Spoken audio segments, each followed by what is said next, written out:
Chaos. Welcome to Katie and Andy's live stream with like feckloads of guests off the bat, already taking medication. I am. Well, let's do a round table so I can take my meds. Just sort of introductions. I'm Andy Luke. I make YouTube stuff about like Doctor Who and media. This is my 9th anniversary on Patreon tonight, so double thing. Hey, over to our co-host. Hello, I am Katie Marshall 4340 on YouTube, on Madcat79 Scotty I on Twitch. I'm a Scottish disabled Marxist streamer who talks about health and disability and benefits. But recently, there's been voting, a lot of voting, and Labour have been bloodied. I've been sitting back trying not to laugh too much on my stream, but fucking hell, I can't help myself. So yes, tonight we will be joined by content creators, both streamers and content creators, like Lewis from a couple of Burkes, and the Kevin Logan from YouTube and Twitch. He talks about basically quite a lot of different things. He collabs with No Justice MTG every so often. Yes. Usually with award-winning journalism. God, she was detestable on Thursday night. I would expect nothing less of her. True. So take it away, everyone. Introduce yourselves. I'll jump in then. I am a couple of Burkes and also mega fan of Kevin, who I didn't realise was going to be here. Hi, Kev.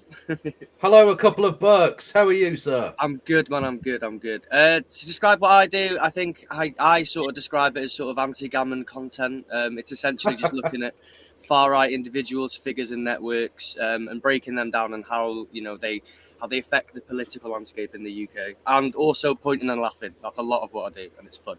Yes. You are amazing, by the way. Oh, thank you. I really appreciate that. I love you guys too as well, by the way. Yeah, I'm Kevin Logan. I talk shit on the internet. Hello. It's not all shit, Kev. It's not all shit. Sometimes it's good stuff, quality content, and all of that jazz. Yeah. Anyway, lovely to meet the new faces and that. Hello, everyone. I shall have to catch up on lots of content and things. Yeah. Yeah, I'm JimSpeak. I mod around the internet. I make jokes all day, and I'm here to talk shit as well. Yeah. Good stuff. Cool. Nice one. Great stuff. We hope Spexbeanfarmer be joining us later, who you might know from also places in the internet and appearing with me and Katie on various streaming programming stuff. So, I have a question bugging me actually for Kevin and Katie. You might, and Jen might know this too. So, some of you may know I have 12 gerbils. And I'm really curious about the etymology of the phrase award-winning gerbalism, and is there anything I can learn from the gerbalists?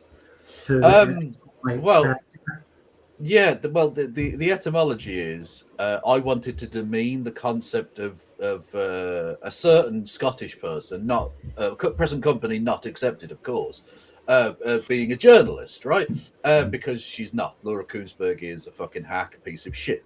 And so rather than calling her an award-winning journalist, I thought award-winning gerbalist would be hilarious because I'm a very clever boy. High-level content. It's like Swiftian satire. It really is. So that's what I did. In terms of what you can learn from that, give your gerbils extra chin scritches from me. That is all. That's always good advice, though, isn't it? Yeah. You can never not give them enough chin scratches. Yeah. I've adapted it because I'm a little bit of a gamer and stuff. I still don't have this game, but I've seen plenty of other streamers play it. So it's Kerbal Space Program. So I call it to differentiate myself from either Helena, No Justice, or the lovely Mr. Logan here, I call it award-winning Kerbalism, because Nice. Also, the poor Kerbals usually die.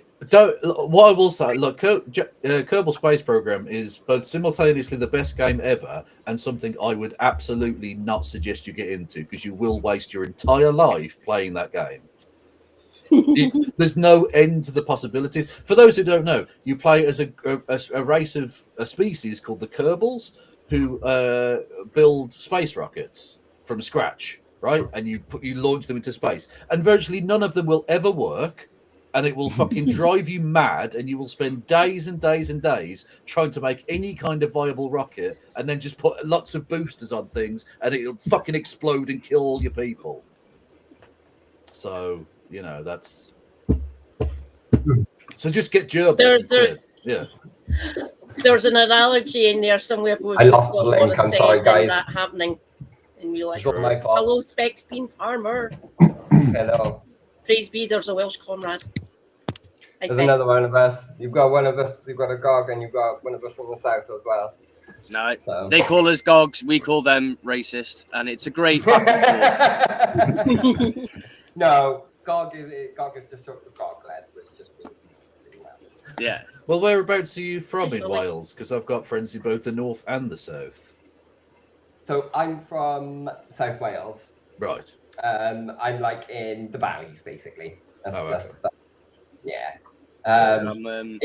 In the Caerphilly, the new Blaenau Gwent Caerphilly Rymney constituency, but not the old Caerphilly constituency. I was actually talking about Blaenau Gwent yesterday with the all women shortlist thing from back in the day. Yeah. That's cool. I'm from the north, not far from Rhyl, just the lovely sunny Rhyl. It's not too far from it. It's a really nice area. Wales is magic, to be fair. We're quite lucky, aren't we? Yeah, we really are. It's beautiful here. And we've got Plaid mostly, but not majority, but mostly. Yeah, not a majority. Yeah. So I mean, what dies first, Keir Starmer or the Union? Well, Starmer's going to go first, I think, but the Union's definitely on its way. I mean, look, we've got Plaid in control in Wales, we've got SNP and the Greens in control in Scotland, and we got Sinn Féin in Northern Ireland. They're sending a pretty clear message. I'm sorry. Yeah, it's difficult. It's difficult for Westminster to take this as like a ringing endorsement from the regions of their rule. Yeah.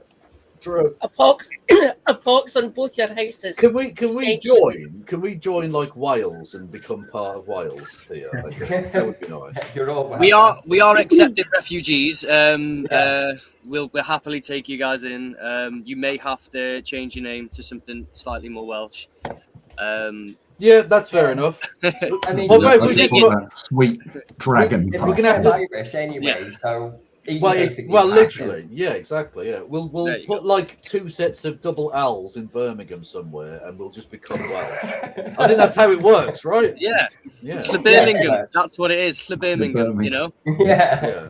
The way it works really is you just put plan in front of anything. So like Clan Birmingham. Clan.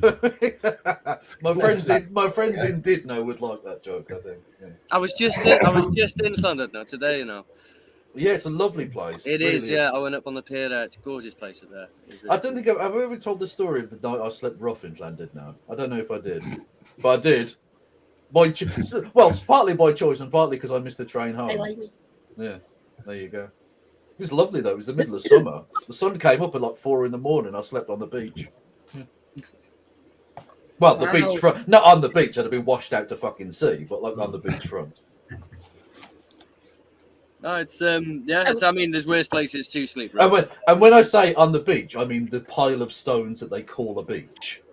Right, now I'm taking it personally. It is a beach. Pebbles count, and that's that. it doesn't matter how large the grains are. It's still a beach, okay? It's still sand, right? Yeah, sand. The grains of sand are the size of your fist. It's a bit much, you know. Yeah. That's all I'm saying. No, it's a lovely town actually. Yeah. Yeah, I And I've got recommend you do not sleep on any of the beaches here on the west coast of Scotland as well, then, because Yeah, some of no. the rocks are the size of your head. Yeah. Well, I just love the sea because I'm from nowhere near the sea. So just being near the sea is like magical for me. Yeah. You should come up here. You're no more than 50 miles away from the coast if you live in Scotland. Lovely. No, like Glasgow's only like 32 or 33 miles away from the Clyde estuary, True. which is a magical place and has banging fucking chippies. Love it. Well, you can't go wrong with There's a one banging called- chipper. Well, no, there's one called the Viking, which is award-winning. I've been in it 3 times. I've eaten from it for 3 times whenever we went down True, but to is- Largs.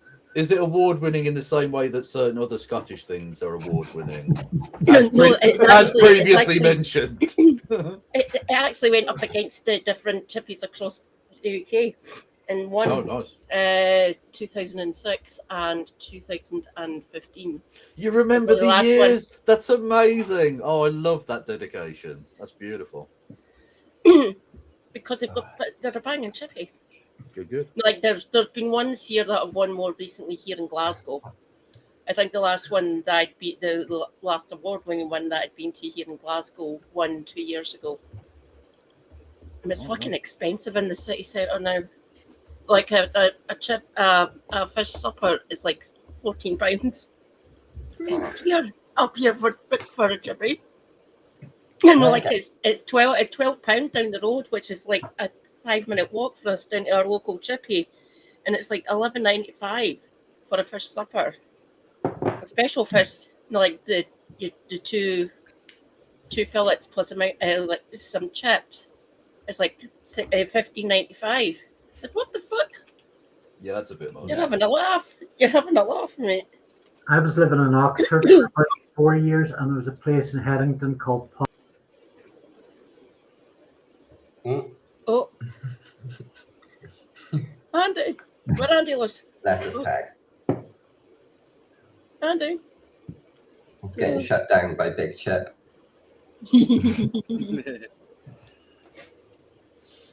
They're First overfishing they him. came to Great Andy's help. camera.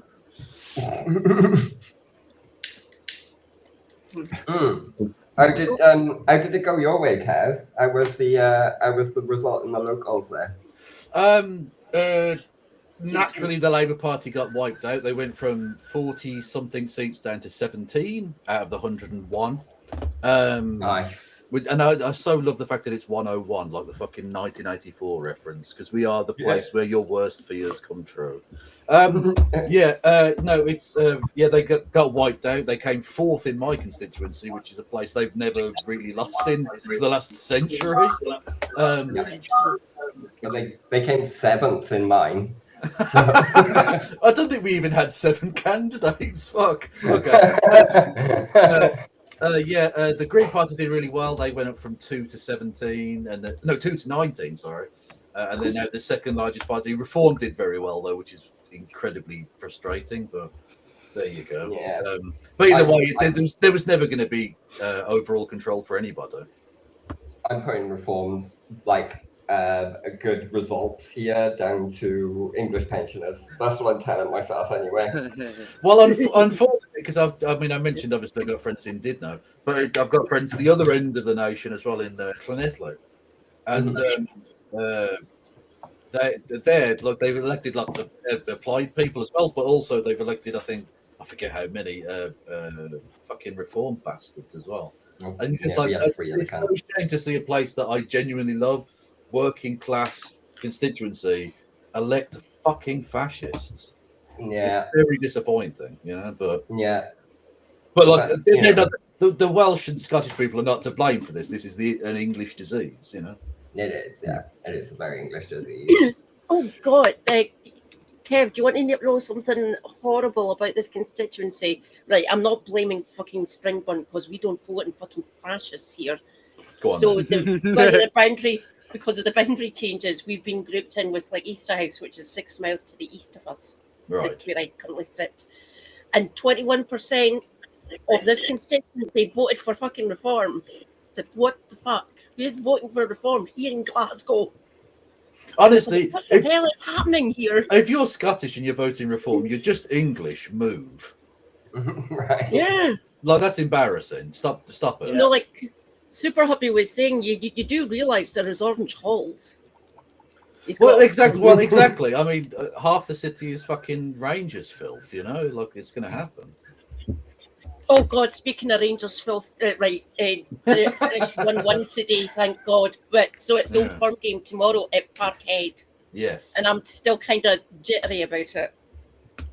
Yeah. No, if we win tomorrow, if we beat them, and I think we have to get it finished 1-1 with Hearts today.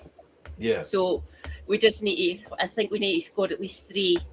Then, and if we win, we get the league. So tomorrow's the last game, essentially. Yes. So if Celtic win, just fucking bring it. I'm scared. I'm of two minds whether to listen to it. It would be mad if Hearts won the league there. That would be fucking insane. But oh no, their game was today.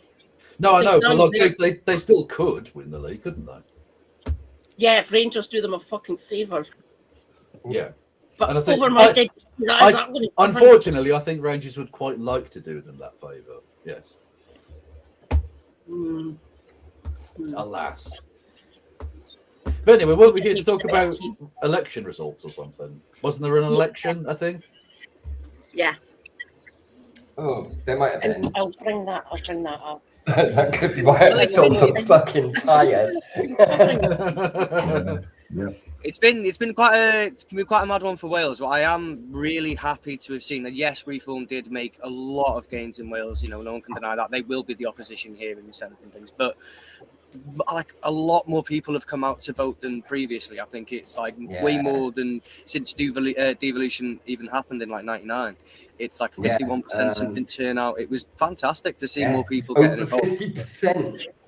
It was like 53, I think. Right there. Yeah. Was it? Let me have a look. Client could look it up for me yesterday. Let me check. Yes, thank you, David, by the way, in chat, another based Scottish motherfucker. Yeah, I did see that the Labour MP is there's going to be a challenge to Keir Starmer on Monday, yeah. We'll wait and see what happens with that, whether there's enough support, because they need to get 81 MPs to back them to formally trigger a thing, but like, it had to happen. You can't have result. They've lost 1,500 fucking seats. Like, you can't, if you allow him to just skate by without any fucking consequences, then you're basically accepting defeat. Like, literally, you've given up. Yeah. Yeah, literally, yeah. You can't just have like a leader that's just like, oh, so we lost Wales and Scotland and like, you know, we lost everything, you know, but it's okay, we've still got some seats. Like, it's not going to work. It's not good enough. They've driven Labour into the ground. They lost Wales. Like, I didn't think that would happen. I thought the heat death of the universe would happen first. Yeah. Oh yeah, like 100 years of Labour later, one Keir Starmer and smashed it. Yeah, like I said, like the kind of central belt of Scotland and South Wales are just the heart of Labour. Without that, they have nothing. Basically, people talk about the Northern Wall, and that's, you know, not an inconsequential thing. But the actual, if you look at all the great politicians that have come through the Labour movement, it's been from those areas, you know. You know, I mean, most famously, someone like an Iron Bevan from Blind Gwent, actually, yeah. I'm literally in an Iron Bevan health board right now. Like, my son will be born in an Iron Bevan health board in like 9 weeks, which is a crazy thing to say. Wow, congratulations on that. That's awesome.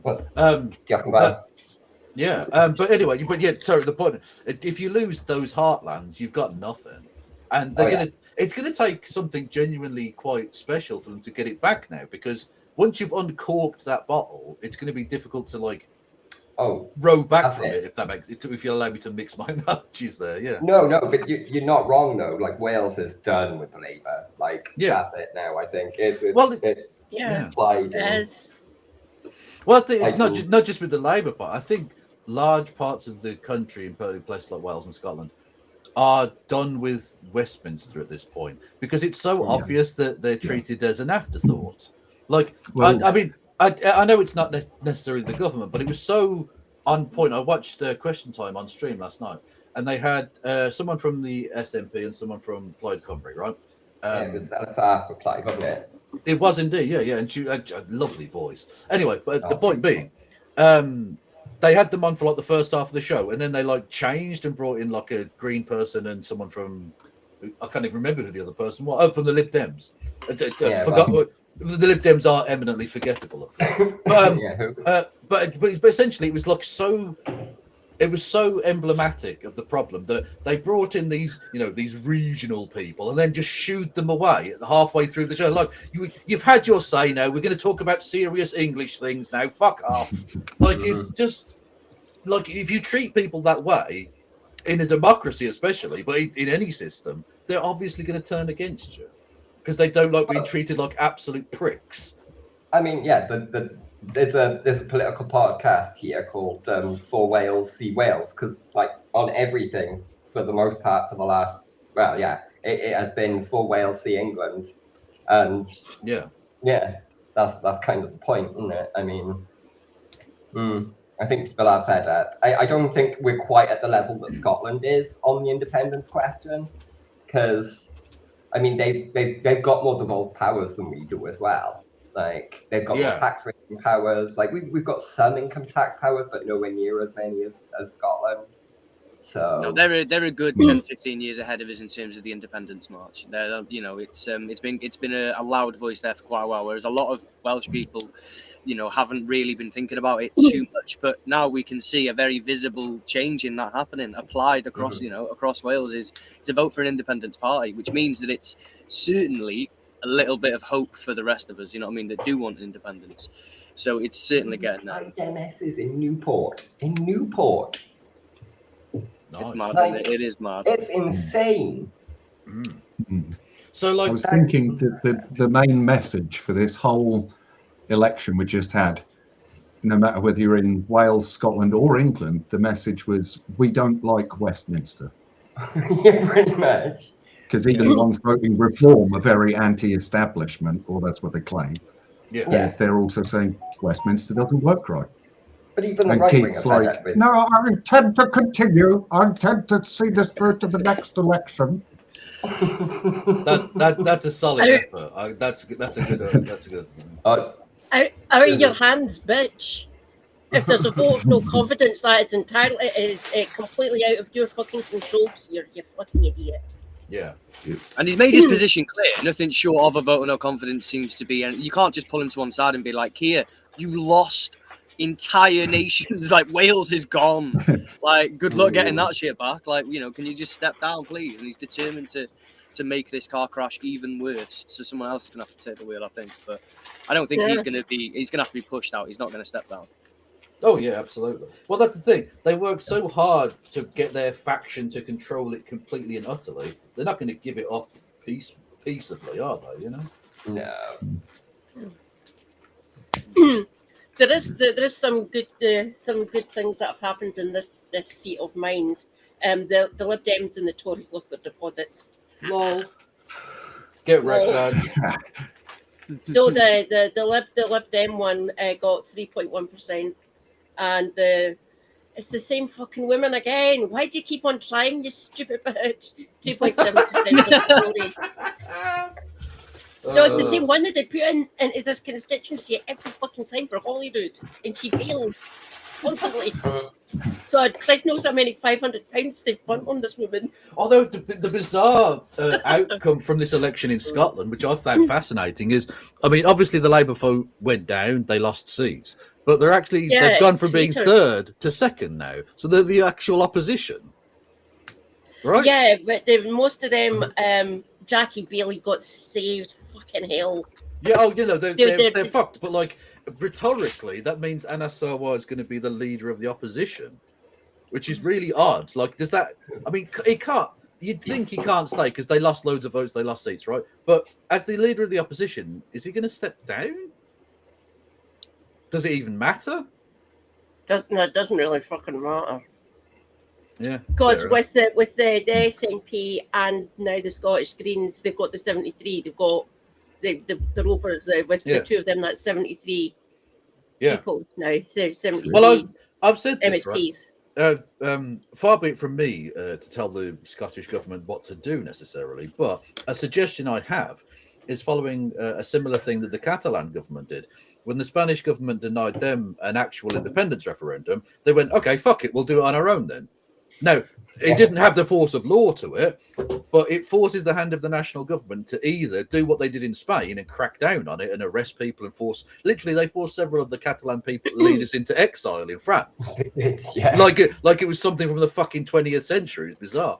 But which just forces the kind of authoritarian nature of that nation state into the open and will further entrench the need for independence amongst your people. Or they actually allow it to go ahead, and maybe you actually get your independence via some sort of weird, like, well, we have the kind of plebiscite numbers here, it's a fair election, etc., etc. You can make that argument and go straight to Westminster and make that argument. So I would genuinely say take it upon yourself. In the same way that you shouldn't wait for some powerful prick to do something on your behalf. You should do it for yourself if you can. The Scottish people shouldn't just wait for Westminster to like okay their self-determination. Take it into your own fucking hands.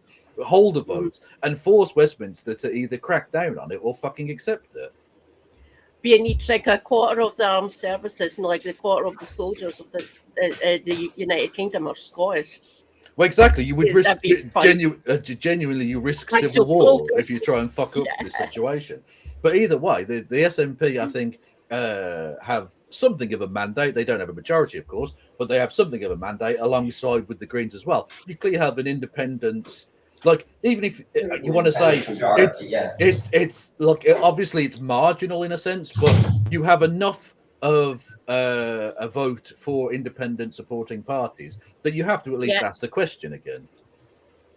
Like, it's not a foregone conclusion either way, but to allow the Scottish people their right to fucking say this shit. Look, I think a couple of Burkes was saying, I think the Welsh people are a little bit further behind in that travel. So I don't think, like, if there was a referendum there, I don't think it would pass as it currently stands. But it's a matter of time before they get to that position, I think. Whereas the people of Scotland, they're clearly ready to have their say again. And I think, given the fact that you had, like, it's ironic that Gordon Brown has been brought in to help Keir Starmer. People forget Gordon Brown sold his fucking soul at the eve of that election. Oh, we're going to give you loads of powers. We're going to publish a white paper at a speed that's never, ever been done at Westminster in the history of the fucking world. You're going to have, it's going to be fucking fantastic. You just have to stay in the Union. And then people were lied to and conned. And you now bring him back to say to the people of Scotland, oh, see, we give a fuck about the people of Scotland. Look, they're obviously going to tell you to go fuck yourself. It's like they were scratching around and they were like, who can we send? And they were like, well, the only one we've got left is Gordon. We'll just send Gordon. He's got the accent. That'll hopefully work. Exactly, yeah, literally. Yeah, literally just that. Yeah. He is Scottish. He's one of the few Scottish Labour people that exist anymore. Yeah. He's now got to the point in his career where he's been tokenised almost. And be like, you're Scottish, go out there and... Sorry, but he allows himself to be used in that way because he's a fucking an empty husk of a man. The other one who is involved in Better Together, we no longer have him, the man with the eyebrows. He's no longer among us. And that was the other one that I blamed for this. So don't fucking believe him. Just don't. Alistair Darling, everyone, by the way. Yes, yeah. So he was the other one who actually was part of Better Together. That and fucking John Barrowman. What the fuck, dude? Yeah, that's you don't even live here. Get wrecked. What was the name of the Jim? Was it Jim something or other? The guy who got eggs thrown at him. That was funny. Anyway, I can't remember his name. That was funny. God. What was his name? He was Labour, wasn't he? I think. It happened in Rill as well, wasn't it? Was it that one? No, that guy that travelled around. I've just completely mixed it up. Oh no, this is Scottish. No, that's fair. That's fair enough. Well, Jim look, Murphy, the chat is saying. Jim Murphy, there we go. Jim Murphy, yeah, he got egged, and that was very funny because they tried to make it into like, oh, he got terrorism. No, he didn't. Shut the fuck up. Look, Farage, look, a milkshake is not terrorism. Shut the fuck up, mate. Yeah. No. Cookies on the other hand, rocket fuel. Apparently, milkshakes are a £5 million threat. Just don't ask. Yeah, true. I don't know. Yeah, if someone wants to pay for my security to the tune of 5 million, by all means. Milkshakes of mass destruction. Oh, Andree. Nice. Hi, Andree. Hello. True. Did they? Well, they say Saddam Hussein didn't have weapons of mass destruction. Did they search for a milkshake machine? That's not an easy thing to say. Mm. God almighty. Do you, so how's this going to work for the council down in your neck of the woods, Kevin? It isn't. It isn't going to work. It isn't. No. I've looked at all of the numbers, the various permutations of who could form a coalition with who, and it just doesn't work.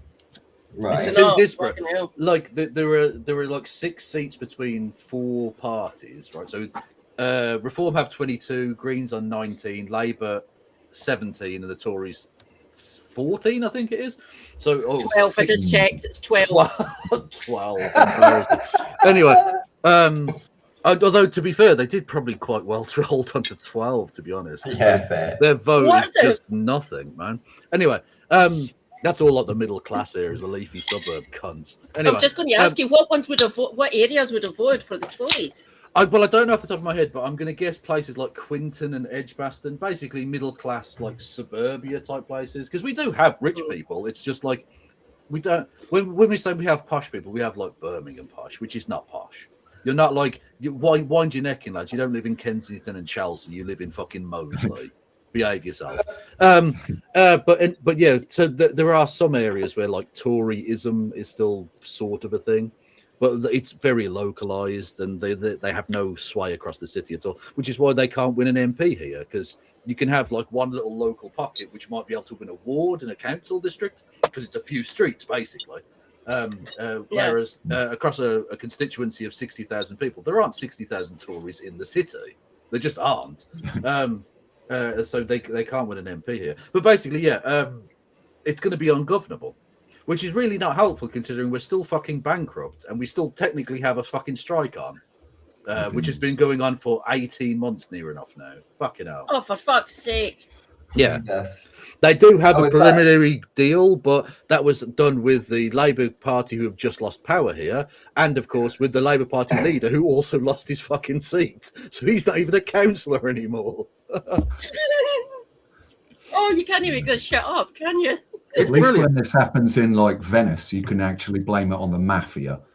Here it's just the fucking politicians being cheap bastards. True. I noticed just my colleague pal Kevin Carmody got elected to the Greens in Harburn in Birmingham. Oh, in Harburn. Really top bloke. Yeah, I don't know the guy, but yeah, Harburn, yeah, they went in some really strange places that you wouldn't necessarily expect them to, and they did really, like I say, in my ward, the guy, like he won by like 1,200 votes, which local council election is amazing. He only got fucking 1,800. He did very, very well. It's incredibly impressive. The first time a Green's ever been elected here. They had one councillor up until there was a by-election 2 years ago, and they won theirs, so they had 2, and they've gone from 2 to 19, which is, damn it, a fifth of the council basically from nowhere. It's very impressive. But again, it's down to the Labour Party collapsing, really, because this is solid Labour area. This is a solid Labour city, always has been for the last century. And would have remained so, as I think with the likes of Wales or parts of Scotland, would have remained so if the Labour Party had offered them any reason to continue to vote for them. And it would have been literally anybody but Keir Starmer at that stage. I mean, you cannot deny that nobody has an appetite for Keir Starmer. I find myself listening to some people at these right-wing protests, and I'm like, Keir Starmer is a wanker, you're right. I'm like, they shouldn't have points that we agree with, really, but it is something. Well, they're really not just an individual, but as a leader, he has, personally crashed the Labour Party completely. Well, into the crowd. It's so galling that some of these elections only happened because the fucking fascists took them to court and forced them to actually hold elections. Yeah. Look, you've made the fascists. You've made the fascists look like the ones supporting democracy, lads. Behave yourselves, for fuck's sake. Yeah. Was that purely Steve Reid doing that, or was he basically told to do that by Mick Schemey? Oh, it's McSweeney behind the scenes, the puppet master, yeah. Because they knew they were going to lose elections. They knew they were going to get eviscerated. They knew this outcome would happen, roughly speaking. Deeply fucked up situation that. Steve Reed, fuck off.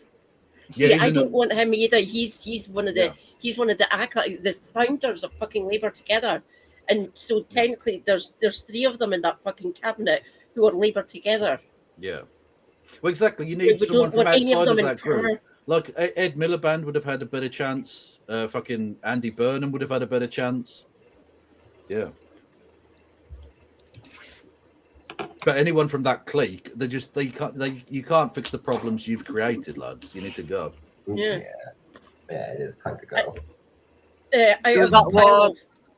Out of a pile of shit that I think Ed's one of the least objectionable to me. Don't get me wrong, he's still a playwright. But the rest, that Labour Together clique, they can fuck right off. True. I don't want any of them in charge, Wes included. Did you hear my song about Steve Reed? I wrote a song about Steve Reed this week. Fucking loved it. Loved it, Andy. An improv it now, I suppose. But I can't really sing. Steve Reed, MP for Strathmore Croydon. Steve Reed, he's something of a golem. He likes to steal his votes by talking shite, accusing anyone in earshot of being an anti-Semite. Even Holocaust survivors just get Polanski, and to get Labour Together illegal funding from big money. A mass gaslighter, gasoline hand scum, sits on Keith's shoulder like Salacious B. Crumb. He's an aggressive bigot who likes to muck with health. Into prison with Steve Reed to go fuck himself. Hey, Nice. That was cool. Nice. Honestly, it's like Shakespeare didn't die; he lives on. It's beautiful to say. It is. I have been moved. Yeah, there's a tear. You can't see. I'm not on camera, but I'm wiping a tear from my eye. Single tear.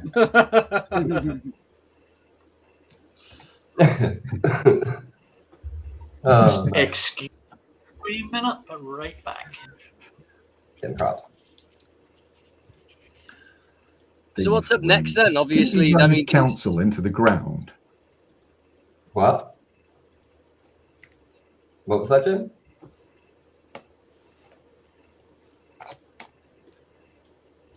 What did you say, Jim? What Can you did hear you us? say? I think there's a by-election soon. Right. Somewhere. Can you hear us, The Jim? guy had to leave. Jim. It was No. No, I the don't. Labour Together guy, Josh Simons, Jim. the one who Can you like hear us? hired the one who referred the journalists' names to the security services. He had to stand down, so I think it's a by-election for that soon. And there's going to be another one. There's going to be another by-election soon because the God got voted back. It got voted in up here, so there's going to be a by-election for Aberdeen North. I can hear you because the rolling R's is coming back home. Yeah, I'm going to miss him from PMQs. Yeah, he will be missed. Yeah, but to be fair, it's always strange because you're like, Can you hear me? Sorry, there's a massive delay with Jim. There is at the moment, Andy. I don't know if it might be better to bring him out and bring him back in again. I'm not getting the delay. Yeah, Jim's probably done it.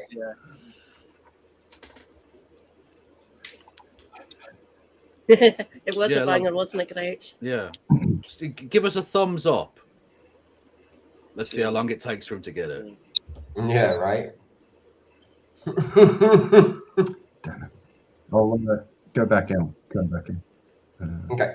Oh, he won't be able to hear it now. He's kicked out. Okay. Oh God, Gethins as well. I forgot about that. Oh, Bob Gethin. No, Stephen Gethins. He got voted back in, so there'll be two by-elections. I forgot about that. Thank you, Fuzzmas. Much appreciated. I forgot about Stephen Gethins getting voted back in up here. Bob Gethin's in the bloody Lords now. Bastard. True. Well, it just goes to show you there's no corruption that a Labour Party politician, if they're in the right faction, can't survive. Exactly. Yeah. Is it going to have to be supplying confidence specs down there? Oh yeah, probably. We won't know until Tuesday, Wednesday, how the government's going to be looking. From what I was listening to earlier on a podcast, it sounds like Labour are going to abstain from the vote on whether or not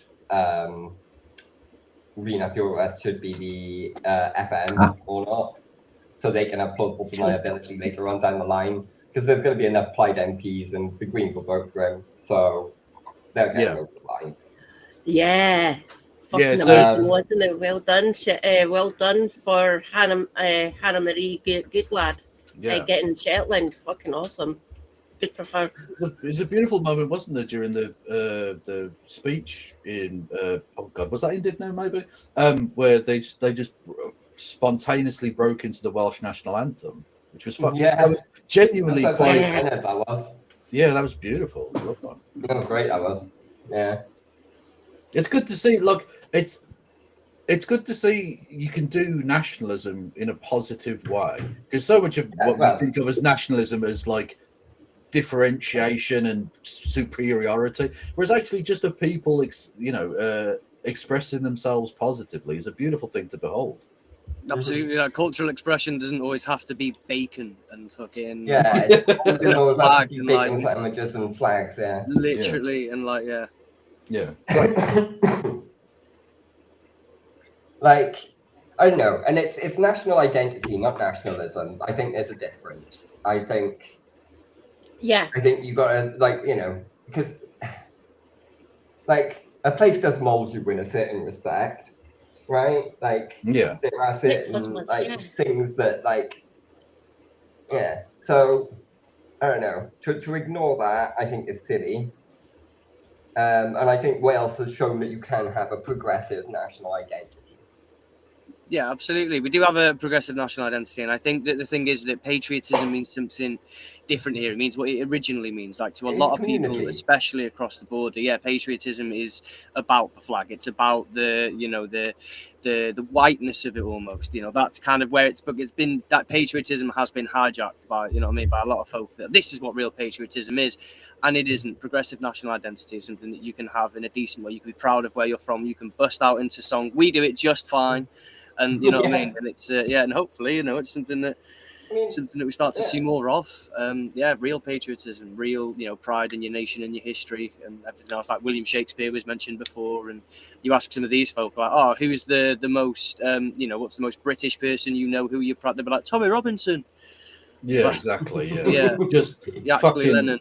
Fucking wankers. Come on. He's more Israeli than British now, isn't he? Old Tommy 10 shekels. Old Tel Aviv Steve. I think I stole that one. Tel Aviv Steve.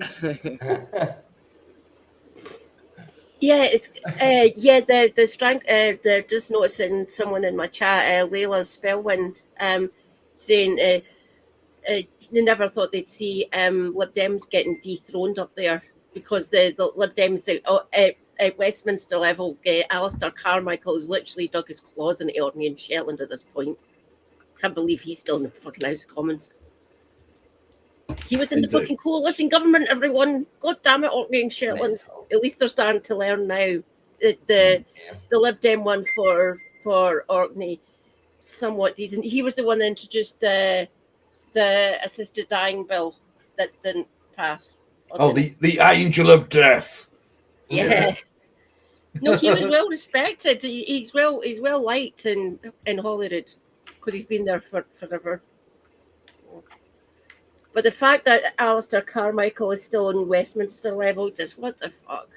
Yeah. Please, Orkney and Shetland, I beg of you, get rid of that bastard. The fact that he still gets to speak about Scotland and shit is utter infuriating to me. Just come on, please. The man was in the coalition government. He needs to be voted out. Just get rid of that cunt.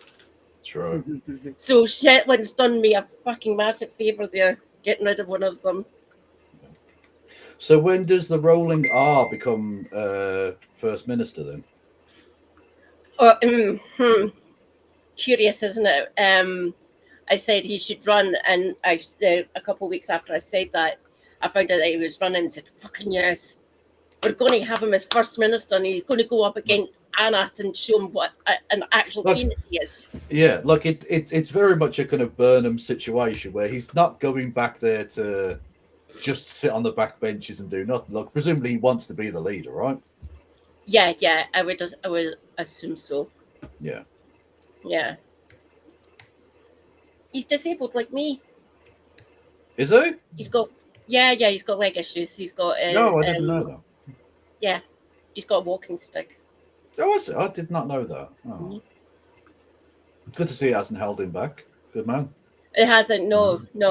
Oh no, he wanted to get into politics anyway, to actually represent people like myself and the people of Aberdeen North, essentially. Yeah, good stuff. Yeah, no, the man is a fucking legend. Yeah, that's a point. How will the by-elections go, do we think? For the ones up here, I'm a little bit worried about his Aberdeen North seat, but with Gethens getting put back, coming back, going into Holyrood, he was Dundee essentially. So it's called an SNP fortress for a fucking reason. So I'm not scared about that one for the area he represented at Westminster level. So we should be fine with that. As the one up for where Flynn represented, that's a tad close to Aberdeen, really. So kind of. Well, who might? Who would be the strong party preference? Who would be the opposition that might take that seat? Man Frog Party. Oh no! And one of his merry lunatics might be. They ran against him. Yeah. And for Holyrood, but they came nowhere fucking near. Just like Offord didn't either. Kept his deposit. No, he got on the list though, so he's going to go into Holyrood. Unfortunately, the fucking bastard. Yeah. Watch this space. I will be reporting on what that man does during his time in fucking Holyrood. So I was a little bit worried about him. I don't know what the level of deprivation in parts of like the Inverclyde. So he's from Greenock, which is in that Inverclyde seat, and there's pockets of deprivation where people might be encouraged or be more amenable to that sort of brand of politics. But there's hugely deprived areas in Inverclyde, and they're the same ilk as me. We don't vote for right wingers here, so hopefully. Oh no, Spexbeanfarmer has been taken out by Mossad. No. Oh, have I? No, sorry, Jim. Jim. Although you were sat really still for a second, I was like, "Wait, is this camera broken?" And then you moved. I'm just really high. No, that's awesome, man. But no, I think my area as well, Clwyd. Oh god, they're like one of the areas in Wales that voted for reform. It's like the primary. We did have but thanks to the new voting system as well, it does seem to be doing its thing, because there was a right mix in there, and we've got a lot applied in there too. With I think a couple at least. But it's different. So we're no longer doing the first past the post end, which is kind of fun, actually. Good. Don't expect me to explain it to you now, though, because fuck, it's so complicated. I was relying on you, Specs. Damn it, you let me down. But it is brilliant. It's like in rounds. So the first round, the winner's total gets cut. Yes, was.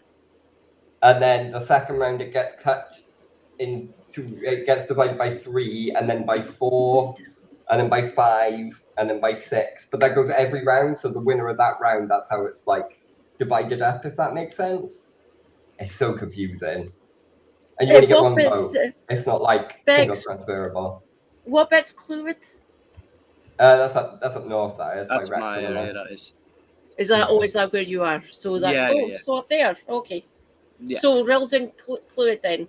Yeah, I think it is, Yeah. Well, yeah. Oh, so it's up there, right? I've got Yeah, it, so I've got it. yeah, like Thank yeah, you. so yeah. I say real, but I'm in just in and around the area. But it's in. So yeah, that's the area bit that's the part of Wales you're in. Yeah. That's Cool. where I was voting. Thank you so from. much. Yeah, no worries, not at all. It's it's a really nice place. It's a shame that we brought back the old Tory leader, though, didn't we? He's going to be in the Senate. What's his name now? Let me just find him. Davies. Yeah. It is, the old Welsh Tory. I think it is. Let me just have Yeah, no, that wasn't me just guessing a Welsh name. His name's like. I'm pretty sure it is. David Davis. I think he's got an been that initial old Jones, that he couldn't it? uses. Yeah. Oh no, there's just a million David Davises in the Tories. There's like a load of them. Yeah. there were like 3 in there. It's at called one like something point like at the same David. time. Yeah, that's because he goes by like David C. Davis or something like that. Because to There's differentiate Andree himself. Davis. Yeah. Which that guy's mental in Welsh politics. My God. Yeah. It wasn't Davis. It was Darren Miller. That's it. No, Darren Miller. Oh, that's the former. That's the leader of the That's the one. Tories. That was the former leader of Welsh Tories. Oh. He's been brought back in. He's going to the Senate, which is fun times. But at least I mean, you will get the odd stragglers here and there. But the establishment politics is done in Wales for the most part. Yeah, so we'll see how that goes. There was a really good speech on the steps by the Plaid leader and stuff, talking about making Wales the best it can be. As soon as he was like, "We want to make Wales," I was like, "If you say great again, I'm not. We can't make things great again anymore. We're banned from that." Yeah, exactly. It's terrible. Yeah. You can make things better. You can improve things. You can't make it great anymore. Or No. the slogan we need to have is we need to make things great again. Great again. Yes, yeah, we do. Yeah. Although I do prefer the. I've seen a couple of people walking around in hats that are like "Make America Great Britain Again." That's kind of cool. That's I'm very cool good. with that. Yeah. Make it grow again. Well, that's the thing. I would happily accept Scottish or Welsh independence. I will never accept American independence. No, but that one. They wanted to I love taxes. They just didn't want to pay their tax. That's not a legitimate reason. We could all do that, I guess. Oi, motherfuckers! We still have to pay those taxes that you fucking rebelled against. By the way, thank you. Yeah. We've been under the yoke longer than you ever were. So just shut it. We also don't have medical bankruptcy. And it's related. It surprises me. It surprised me when I learned this fucking ages ago. Obviously, how many Scots actually left, and guess what? It was all the fucking racist ones. So thank you. Yeah, fuck off. Yeah, it was all the. And quite a lot of them ended up in the south. Oddly enough. Well, I've had this for a long time. One of the reasons that the Netherlands was more progressive than a lot of other nations in Europe is because all their racists fucked off to South Africa. Yeah.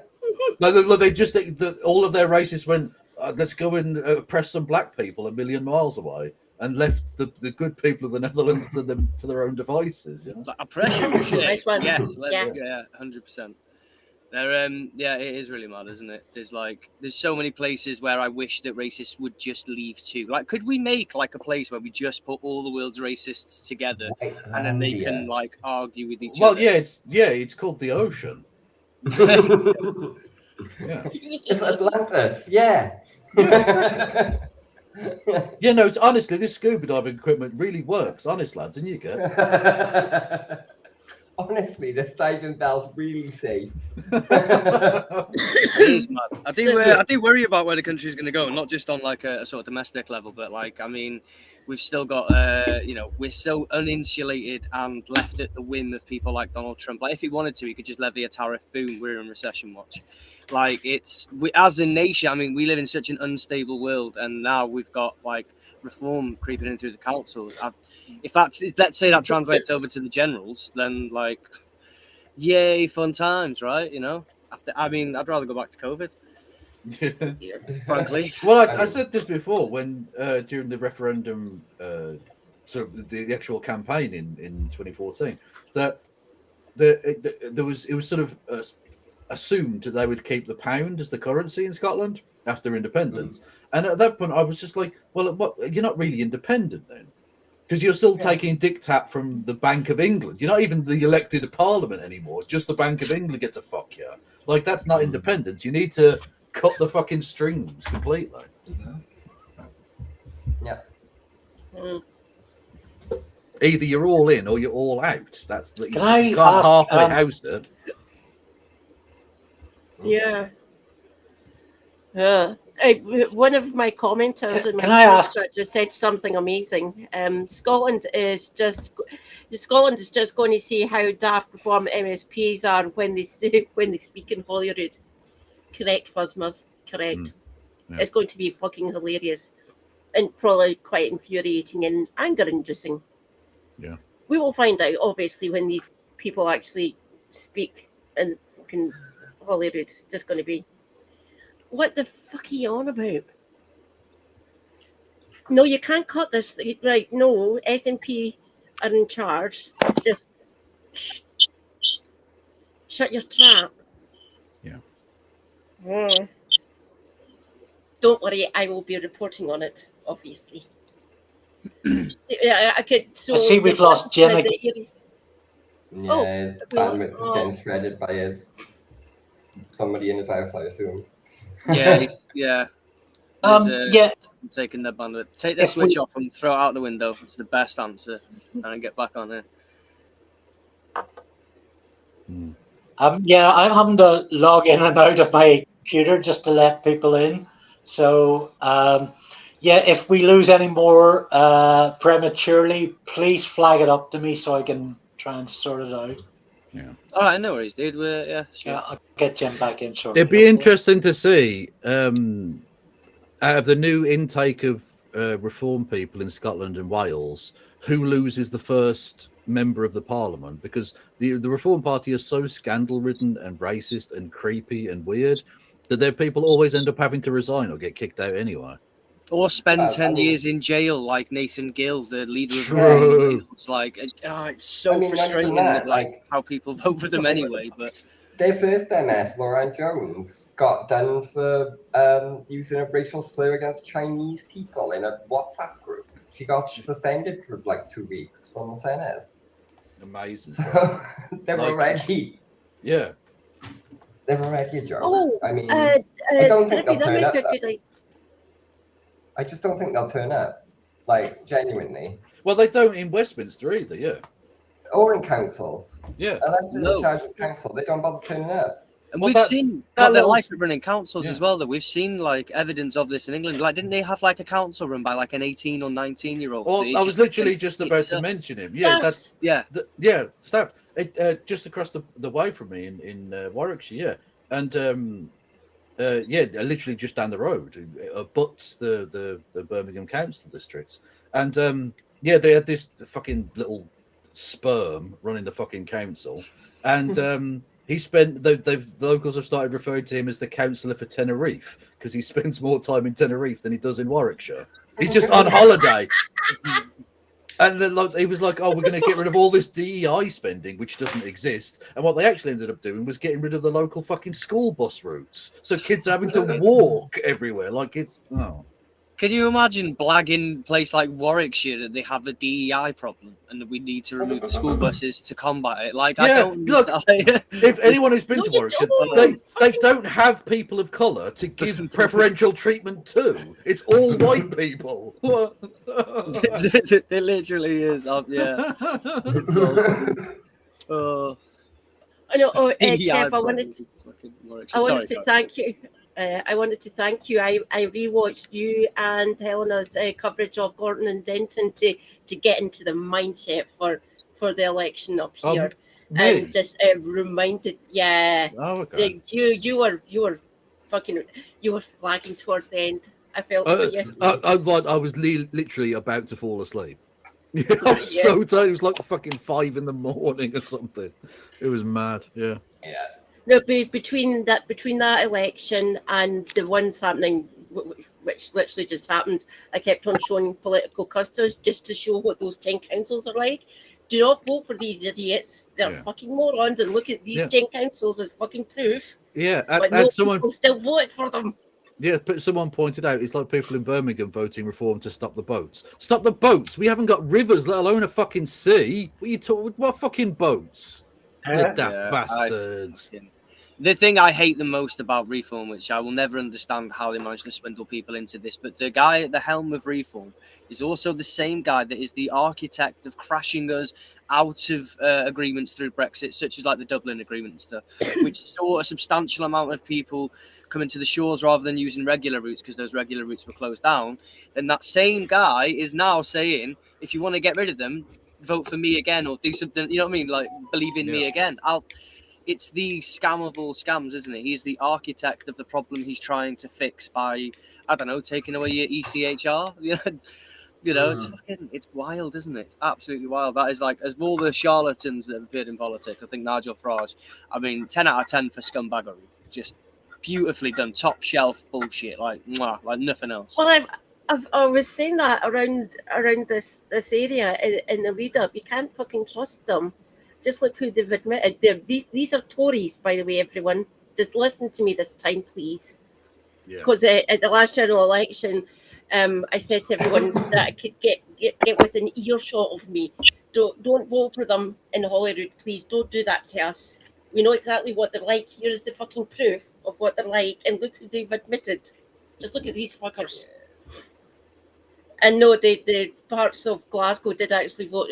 Obviously, some of them got on the list for. None of them got on the list for Glasgow, but some of them got on the list for other parts of Scotland and stuff. But yeah, so it's as before. We've still got 3 Labour list MSPs, and us included. Fucking aimed me. And two other Labour. We've got 2 Greens. We've got Iris Duane, who is running in the laptop. So my Holyrood seat got cut in half, essentially. So she was running against who was my former SNP MSP, Bob Doris. He won, but she got in on the list for Glasgow. So we've got Patrick Harvey and Iris Duane. Thank God. And we've got a Lib Dem. How the fuck do we have a Lib Dem fucking list MSP for Glasgow? That makes no fucking sense to me. There is posh bits in Glasgow, don't get me wrong. I was about to say, there are briefcases everywhere. Mm-hmm. There's always some fucking sensible wanker everywhere.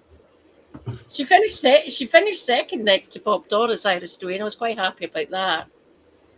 She got her deposit back, thank God, anyway. So, but now we've got her on the list. So, yay, nice one. I've got Iris. I've got one of my friends, one of my colleagues in the in the Glasgow branch, going to Edinburgh now. So that's going to keep me up. Friends in high places. Oh, nice. Indeed, yes. Fancy. But while there's a bit of a lull, I'm so sorry to interrupt though. I am going to have to shoot off. I need to sort my dogs out and stuff. But it's been great to be on here. I really appreciate having me on, guys. Honestly, Specs, as always, welcome, good to see Lewis. you. No, thank you very much, Kate. Really cool. And it's great to meet you, Kevin. Yeah, love to meet you, man. People. Yeah, cool, dude. Yeah, take it easy, and yeah, I'll see you around. Bye. Peace out. Nice one. Love and peace. Take care. Bye, Lewis. Check his channel at a couple of Burkes, Burkes, on YouTube. Some really, really good content. Mm-hmm. Yeah, I definitely will, because I this is the first time I've ever met them. I didn't know they existed. I've been going through. I wanted to cover some of the ones that they done before and do a Scottish flavour of it, because part of their sort of fascist content, essentially covering these fucking bastards and stuff. Mm-hmm. Some of them have actually visited up here to Glasgow, so I'm going to be covering that at some point in the future, seeing what they've done up here in Scotland, especially here in Glasgow, because we're the multicultural capital of Scotland, apparently. Our multiculturalism is what makes the city so fucking amazing.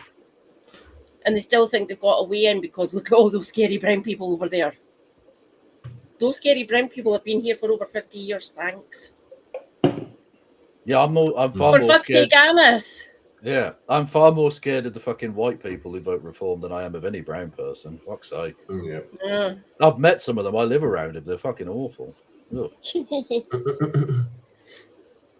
The whites, that is, just to clarify. Yeah. Oh, don't worry, there's some wrong and white ones here as well, obviously. Right, exactly. Yeah, I imagine so. So I'm quite glad my home city voted back in the legend that is John Swinney, because that's where my family are from, where I grew up. My hometown MSP is John Swinney, so he got voted. Where is that? Perth. Oh, okay. So Perth and North Perth. Also, I mean, you say legend. Is he the most boring legend ever? He taught in my secondary school. Did he actually? Oh, cool. Yeah, I didn't get him. Get him, but yeah. Oh, when you were there. He also got Oh, okay. I got another MSP who was my teacher, who is Liz Smith, who is a freaking Tory. Oh God. She's left. No. She left now. She's left Holyrood. She's not there anymore. Yeah. She was not. She'd been teaching me, and that was over 30 fucking years ago. So she done teaching, and then when Holyrood started up, she came in. The 03.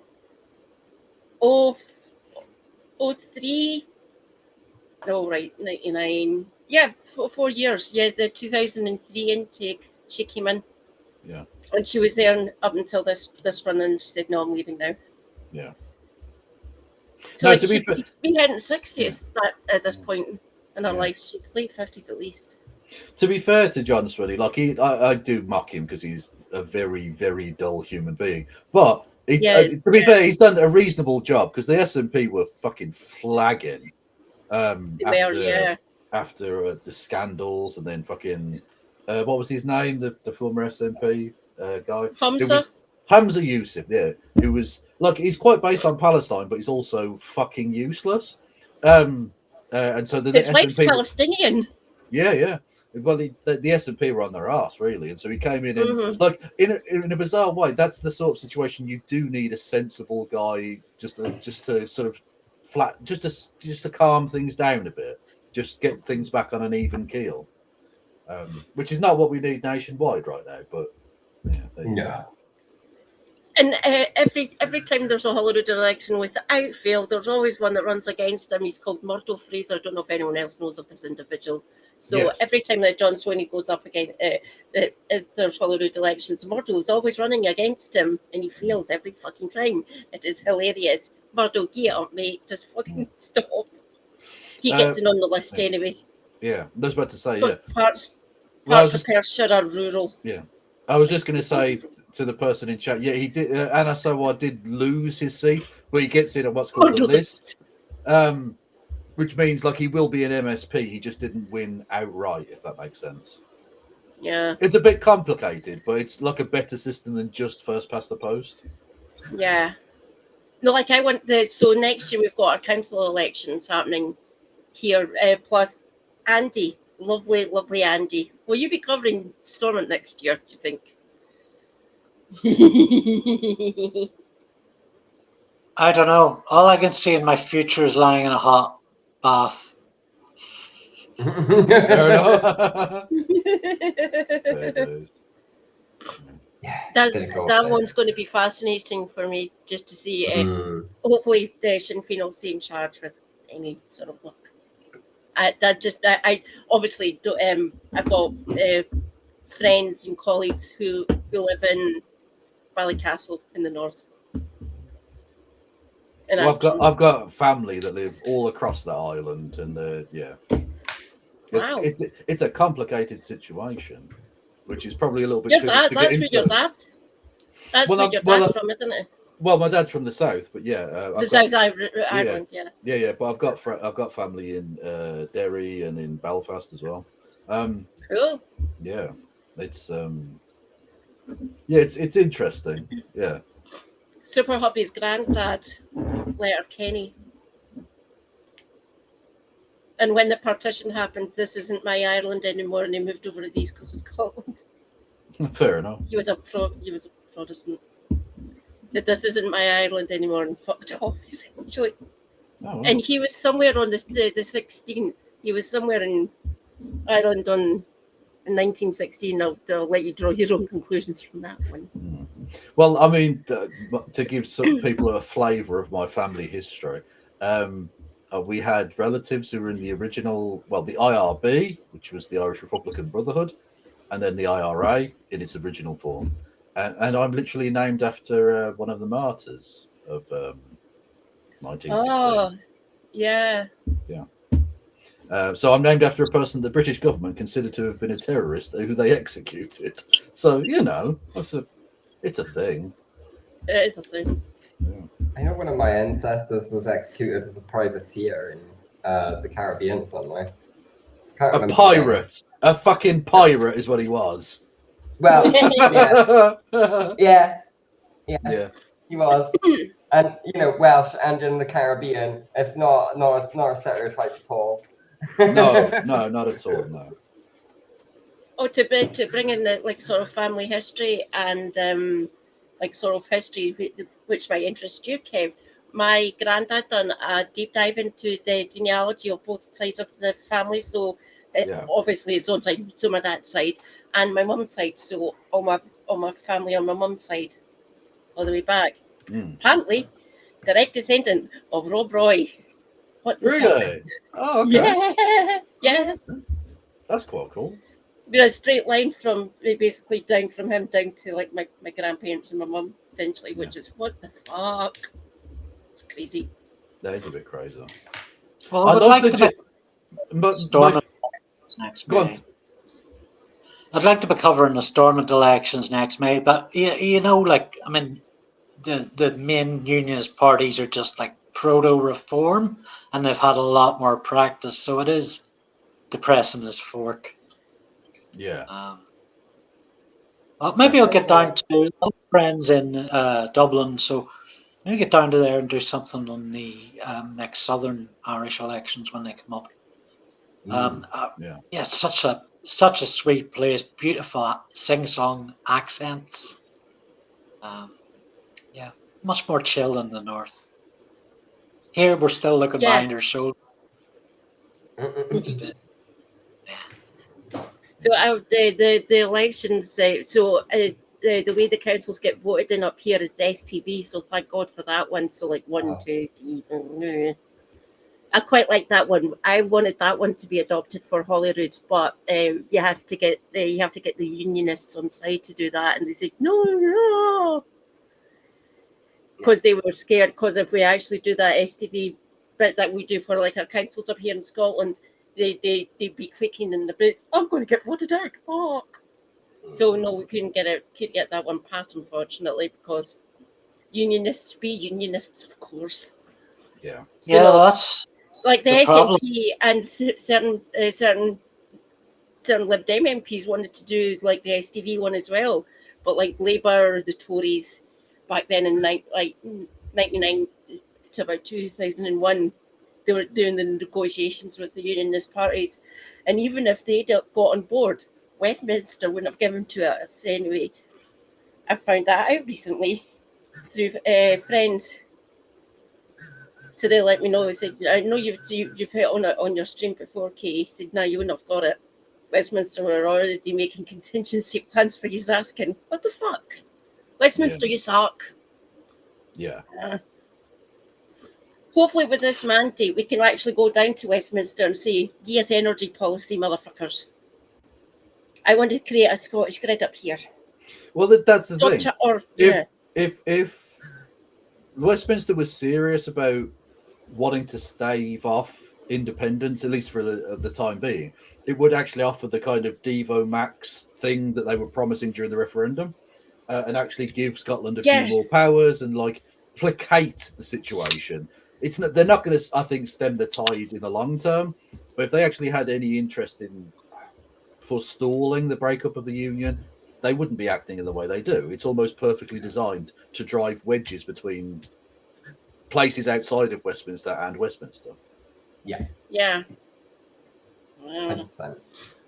Because they don't, ultimately, they're not going to do that, though, because they don't see Wales and Scotland as countries. They see them as colonies. Yeah. They're They're colonies to be ruled, not countries to be governed and informed and make their own decisions and all of that sort of thing. Yeah. That's evident by the fact that the Senate has less tax-raising powers than a local council. Do you know I've what I said mean? this to you before. I've said this to you before, Specs. I want you to have all the powers that we've got up here. It only seems fair. Yeah. I got a list. I want policing. I want the Crown Estate. I want energy. I want give me it all. Num num num num. All of Give it. me it all. Give me all. Yeah. Like the only reason that policing we, is the my only main reason, one. yeah, the only reason that Like- we got those powers to begin with is because our legal system is older than the ones that you are. We used to have our own legal system in the 10th Well, century. no. The legal system got created up here first, and England adopted it. The Act of Union. No, we So they we had a adopted legal it, system and yeah. before the. Well, it was You had, actually yeah. It was the Laws in Wales Act Yeah. that got rid of the they got rid of the laws of Howell Var. But yeah. Yeah. Only seems fair that the administrations should have the equivalent powers. It just stop I being think so. bastards. Well, they Give basically all the powers to Wales as well. Yeah, they got away with giving as little as they could whilst keeping people from revolting, basically. Well, and also another Like a side lot- benefit yeah. of the Plaid Cymru government as well is that they'll actually fucking use the powers they've got, because Welsh Labour have been so fucking sheepish in using the powers they've got. Until Drakeford, to be fair to him, Drakeford actually did use the powers that he had during COVID. He did, yes. I'm Please glad be he Mark did. Drakeford. Yeah, honestly, if they elected people like Drakeford as leader to continue that same spirit, they'd have probably been in a much better situation than they currently are. But maybe the national picture would have been too much even for someone like that. I don't know, but yeah. Will there be much that your council can actually get passed, Kev? No. Just I mean, what's the fucking point? Well, because the people decided to elect 4 different parties, so like it doesn't work. Like there'll have to be some kind of council formed, but it'll be an absolute shit show. And even though we're out of the special measures now because of the bankruptcy thing, there are still commissioners sent by the national government who can decide certain financial fuckery, and it's an absolute mess. Yeah. Christ almighty. Well, your bins get collected. They are push for it, Phasmas, but whether or not they actually get the 4 billion, they probably won't. But they'll push for it. They might get something. Like that has been a fucking travesty. The fact that transport policy is still classed as England and Wales. Yeah. So they can build fucking trains from Oxford to Cambridge and call it an England and Wales project. Suck my dick. Well, that's the thing. It's worth asking for a thing even if you know you're not going to get it, because at the very least it raises the issue and forces people to look at the fact that you're being treated unfairly, which only helps the cause, really, ultimately. We've kept on asking as well, and they've still said fuck off. But having politics, having Labour governments both sides of the M4 hasn't done us any good. That's the main motorway connecting Wales and England. Just Cardiff and London. But yeah, so yeah, it hasn't done us any good having Labour governments both ends. So why not fucking try Plaid? Nah. Yeah. Absolutely. Well, on that bombshell, I'm gonna call it a night. But thank you for having me on, everybody. And we'll talk again at some other point. Cool. It's been great having you, Kev. Thanks, Katie. Yeah. You're welcome. Great work. Thank you very much. You are breaking up terribly. I didn't hear anything you said there. Apologies. Well, everyone go and follow all these cool people on all of the platforms. And thank you, Kev. Much love to you all. Peace out, Kev. Bye-bye. Bye. That was awesome. That was good. Whoa. And big. That was cool. Yeah. So yeah, that was really good. I think I'm also going to call it as well, guys. But that was no problem. That was really fun. It was awesome I'm having exhausted. you. We've We've had a long one. Yeah. The past couple of days. So. Are you okay to carry on, Andy, for a bit? Yes, but it really depends on the tech. If the tech keeps crashing, I'm just gonna bail. Enough, gang. I can go over to my own channel, and I'll carry on from there because I'm still feeling quite good. Let's see if we can add a second Andree look to the stream. I have a magic mic here. So I don't know. Can you hear me? Okay? Is there? Yeah. Yeah. Yeah. Good. I mean, this isn't second Andree. Why don't I just try 2 Andree looks? Would that work? Jordan. It Hi. might not.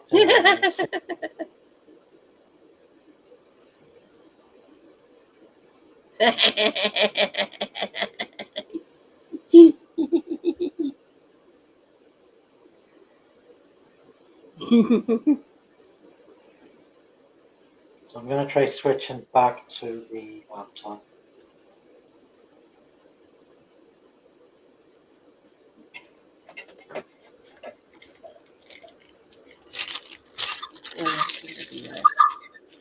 Yeah.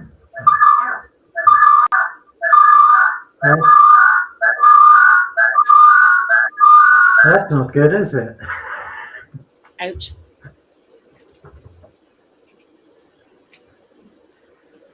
Goodness, it's very hard to get a word in edgeways when you're having a tech again. Yeah. Oh, and I've just realised I muted laptop as well. Hello again. Oh. So yeah, that was great. Ooh, Kevin Logan's in my stream. I gotta fuck everything up now. I'm gonna miss most of it. Brighter guy, welcome. Lila Spellwind, Flow Snake, always good to have you around. SW Alex, Dr. Fuzzma. Didn't realise I'd send you. Hello. Alex, that's fucking amazing. That's funny. I really like that. Yeah, feedback loop. Went right through my brain. But I'm just we are leftists, of course, so the tech issues. Yeah. That was really bad. I mean, it really gave out a lot at the end of last week's stream, but that was just meltdown. You're right. Don't worry about it. No. The great thing is, though, I can go and watch the stream all over again on our YouTube channel. So if you've missed some, we started off talking about Kevin was giving the etymology of Durbalism. And I think after that, everything it was very fast moving, lots of. Yeah, it was great. I loved it. A lot of post-election analysis. Any highlights for you there, Katie? You wanna? Sorry. Highlights. Right. So being able to get all those lovely people, including Lewis at GOG from a couple of Burkes. Great, love them. Their chat. Everyone go and follow a couple of Burkes. That's his surname. They are great. He's really good. He's going to do content about fascists and neo-Nazis and shit like that. Their channel is fucking amazing. I keep on meaning to put their channel link into my Discord. I'll get it tonight at some point. Yeah, what I've noticed from those is that it's really depressing subject matter, but he manages to come at it with a sort of a light entertainment touch. And it's Lewis who saw that and his father doing this together, which is a really that's amazing. That's an amazing dynamic. So you're getting the older generation, obviously, with his experiences and stuff. It's just fucking love it. It would have been a bit odd for me to work with my dad on that respect. Two different, like obviously he was a leftist as well, I didn't find this out until many years after it. My mum and dad got divorced when I was 6 years old, so I don't know. But he was a leftist. He was an actual Marxist, but he couldn't tell anyone because he worked at Vaseline. He worked for the British government as a nuclear scientist, essentially. So he had to keep to him. The marriage was failed. My mum keeps on saying to me the best thing that came out of the marriage was me and my two sisters. That I got 3 lovely daughters. I love my mum. She's amazing. She was saying she went and checked the results for Perthshire. There was less votes for like reform up there because like Perth might be that outer reaches, like Perthshire might be a little bit posh, a bit more rural-fied essentially. So like lots of farmers and shit like that. Landowners. Accies, if you're listening, could you go into your Discord and click the link I sent you? I'm really running ragged with behind the scenes management tonight, so anything you can do to make that easier, go for it. So we might have Accies joining us in a minute or two, depending. Okay. Yeah. We'll do an intro if he shows up. What I've heard very little. Kevin talking a bit about the state of Birmingham and general sort of chat about reforms, gains, and that's pretty much Labour sort of out, kicked up. Was it, I was expecting. Oh dear.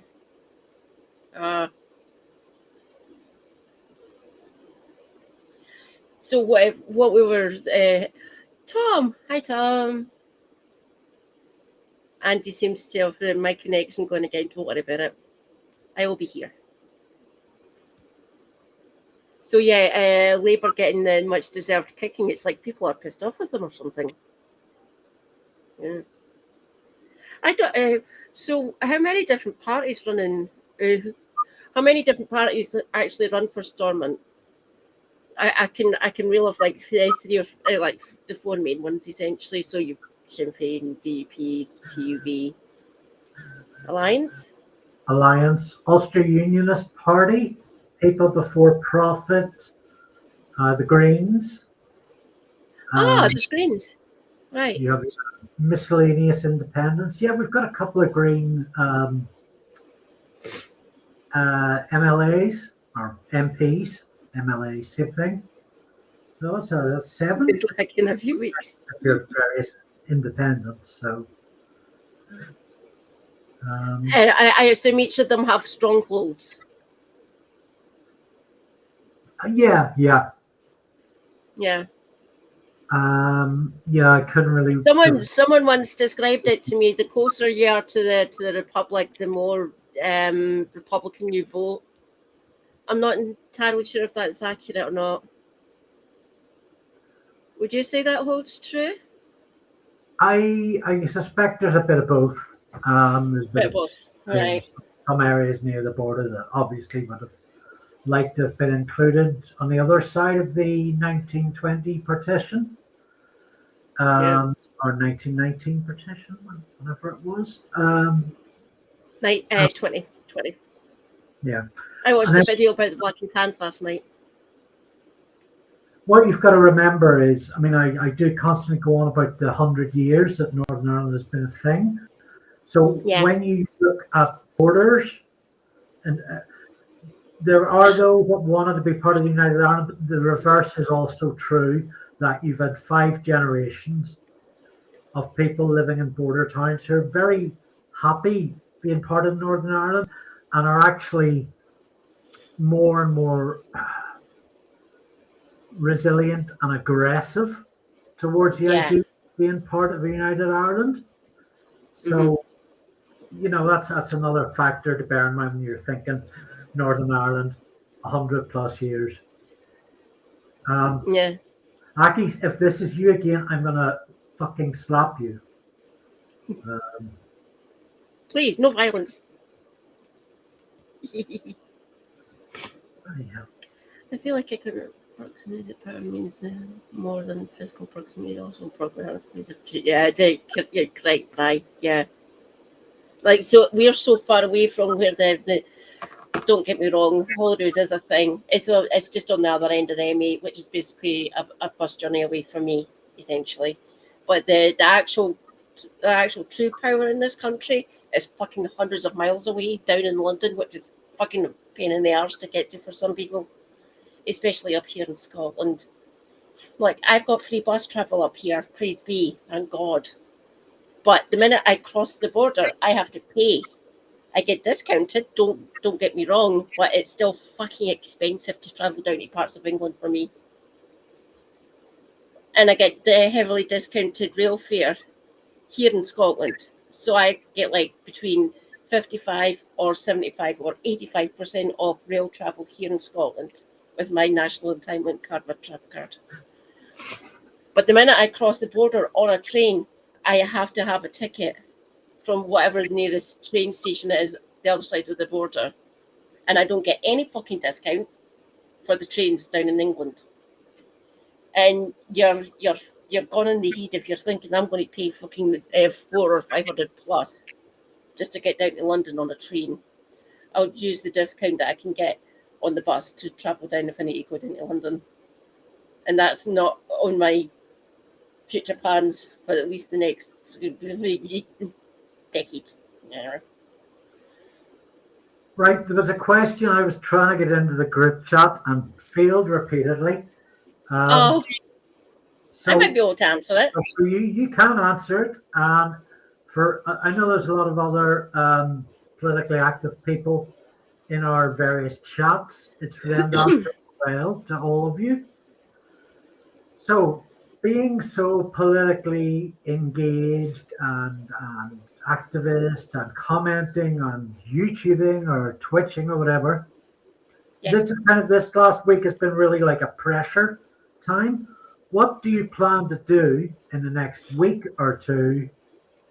Yeah, that's it. Yeah.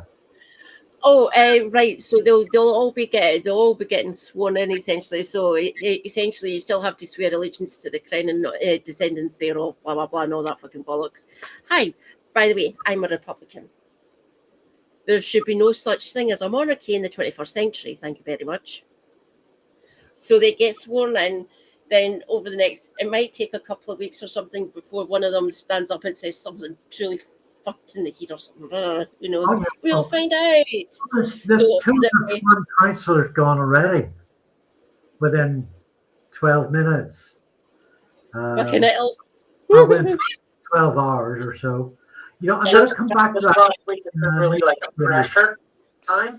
What do you plan to do? Accies, turn off your live stream.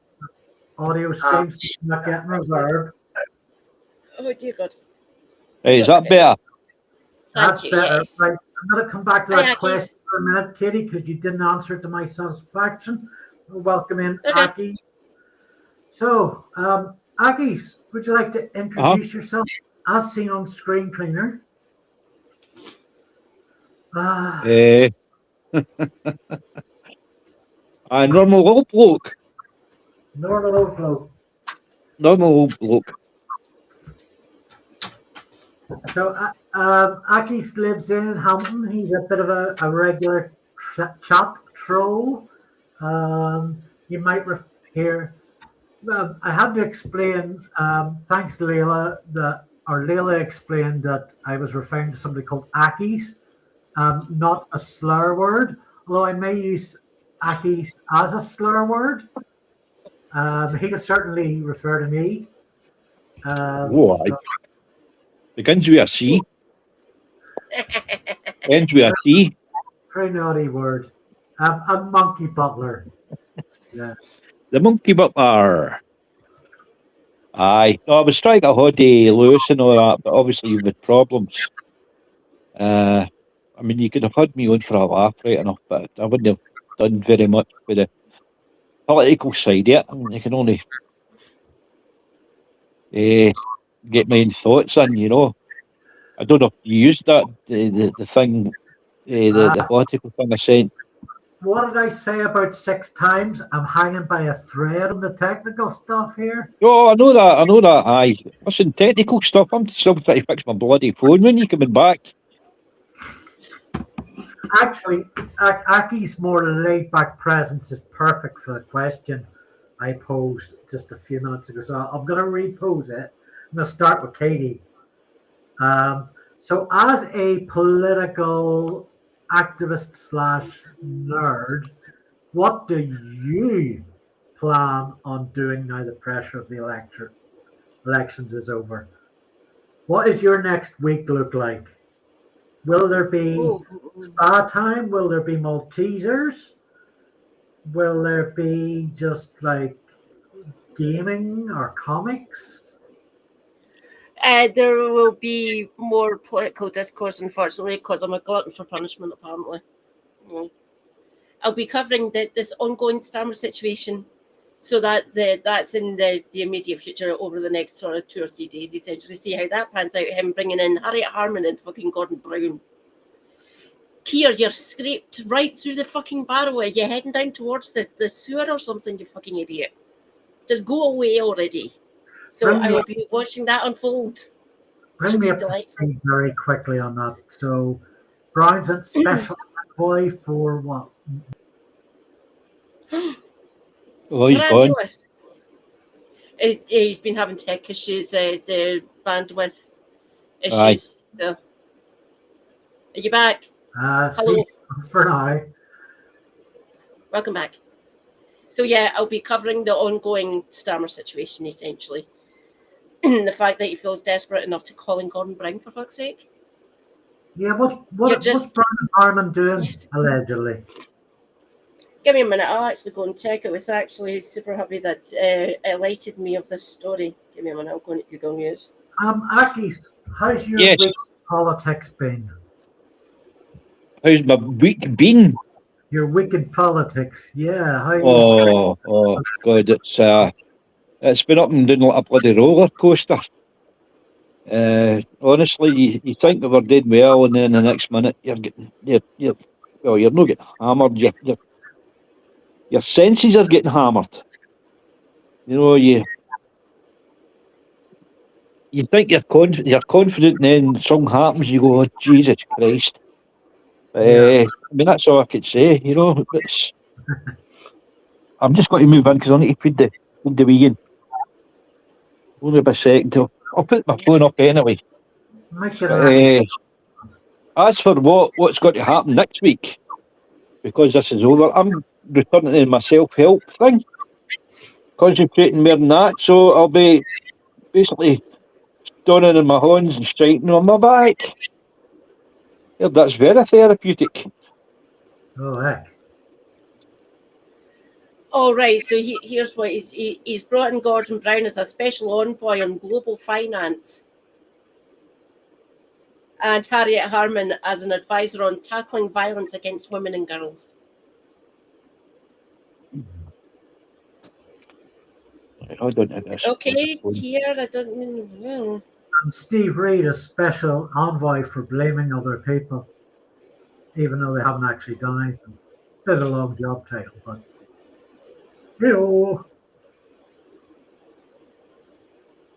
It's essentially what he's going to be, because they're Labour, the grandees, essentially. So he's probably going to be asking them, the pair of them, in private, that we're not allowed to see. Saying, help me, my government's flailing here. And yeah, that's... Why are you bringing in Gordon Brown on that one? He was in Blair's government, and that didn't exactly go well, did it? Here. Yeah. Don't get me wrong, Harriet Harman was kind of decent, a little bit decent. Still a Blairite. One of Blair's babes, as they were called. But yeah, he's getting desperate. So watching that, Harriet has previously been in the press for yes, I remember that. That's one of the reasons that I'm scratching my head. Yeah. Orly Sir Keith is still asking me for £3 every other. You can leave the party, Elron, if you want. I can say I love having an insider in the party, especially so you can counter fucking Angela. So me and Elron are on a bit of a mission, essentially. We've back in camera to get rid of his MP, who is Angela Eagle. She's a Labour Together fucking person as well. Davinia, my dear, hello. I can, but I'm fucked if I'm going to. I want to get Angela's face every fucking Christmas. So because he's a party member, he gets invited to the party. She's my nephew's MP. Well, she was. What? Fucking hell. Wallacey. I mean, yeah, Wallacey. Aye. Mm.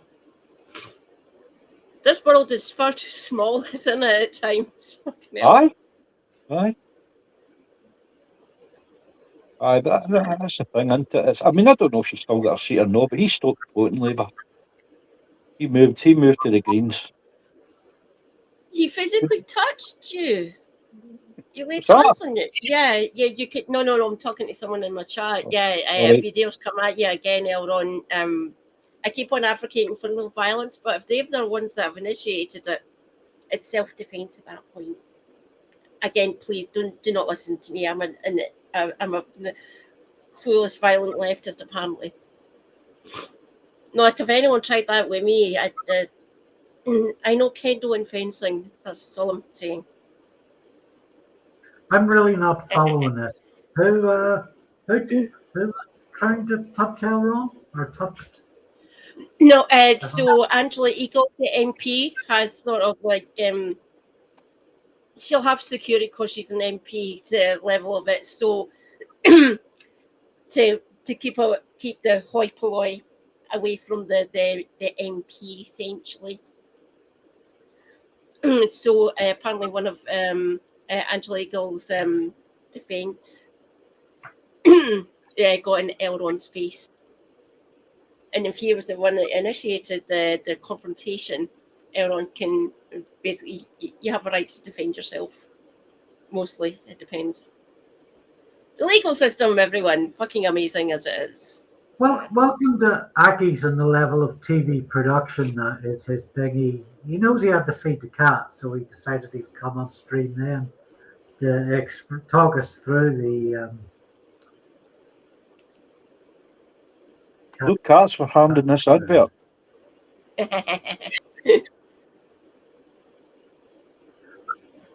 Chatters, please demand we get to see Aki's beautiful cat as part of this trade-off here. Well, I'm starting up actually. I'll see if she'll come up to the camera. I don't know, Faye. Hold on a minute. Can you switch this? Maybe you'd switch it around. You might just need to move your camera. Accies will physically move it. Unless you can get the cat to the camera. You can't do that. There you go. Can you see her? Oh! Kitty. Hello, kitty. Peachy.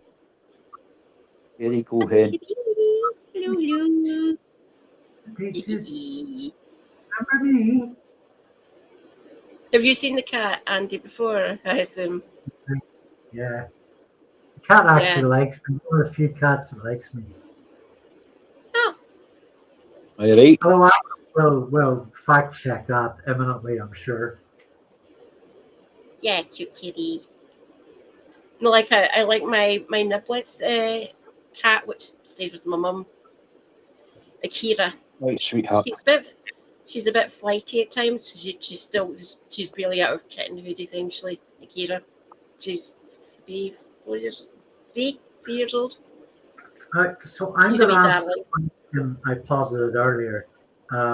What I'm going to do for the next week is I'm going to do as little YouTube stuff as possible. I'll be back on live stream with Katie next weekend, all being well. But that's probably it. I'm not putting out any content. I've got to mow the lawn because it's like up to here.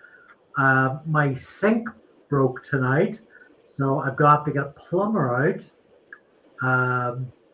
Tidy up. I'm gonna Yes, I know, sweetheart. read I know you're comics. hungry. And actually, I'm going to do a few Patreon things. So it's my 9th year today on Patreon.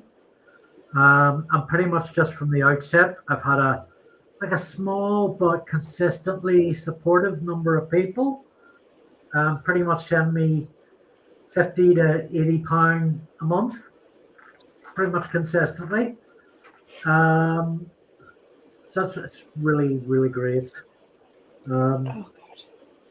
I'll be back And in so 2 minutes. there's the exclusives for them. I'm going to do Discworld, a couple of Discworld exclusives. I mean, everybody's pissing off on me now that I'm actually here. I'll be back, I'm don't worry. just taking up. Yeah, you got the hand, Katie. How can I? There we go. Oh, Accies comes back and shot just when I cancelled him out. There he is. Hello. I'm going to do a Discworld exclusive for patrons, 2 of them. There's a press gang exclusive for patrons and some kind of actual like social like this, but a bit more social than political. Oh, here. I put a stream on a YouTube thing on until I realised it was what's his name again? Boil your head, man. Lasted about 5 seconds. Boil your head, man. Bowler head, man. And to be honest, I don't know how he even restreams his criticism, because it does do my head in. Even with Kevin's witty and insightful commentary.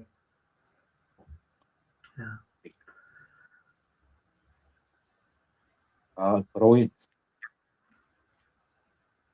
I'm in control the Philistine.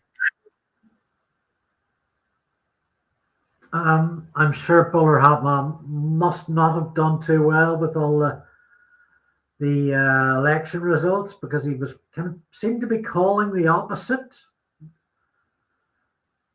Oh, he's in fucking full world.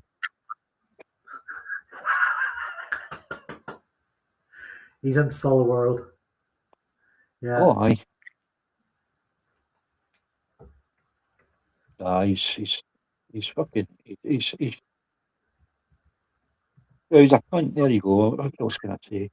But so's Phil. He's a bigger cunt. I'm just going to get my pizza and I'll be back in a sec.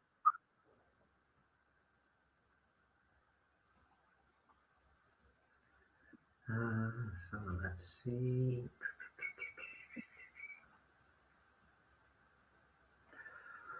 Ooh. So how's everybody in chat doing tonight?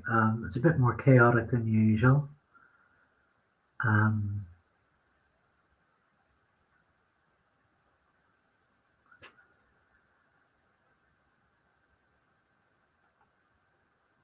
Oh. You better bloody take them now then. Sorry, remember. Oh, meds. Yep. We started the stream taking meds, but we also started to stream with about 6 other people, so Aye. I kind of got a bit lost. Yeah, crazy times. Hiya, Scribby. Welcome to the chat.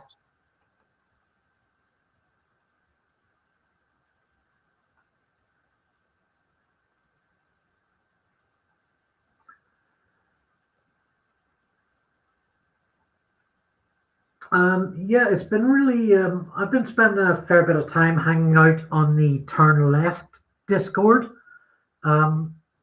where Katie and a few of our guests, Spexbeanfarmer and JimSpeak, will show up. It's quite a good social and news sharing and resource sharing space.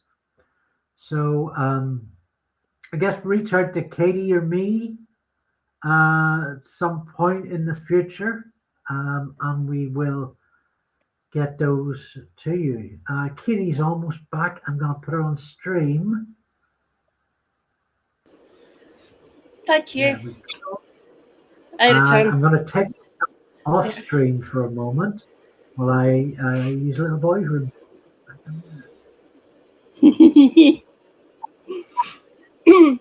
Hi, wee Scott's dog. Hello, hello.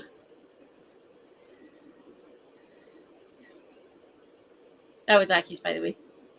What's that? No, I just replied to someone in my chat.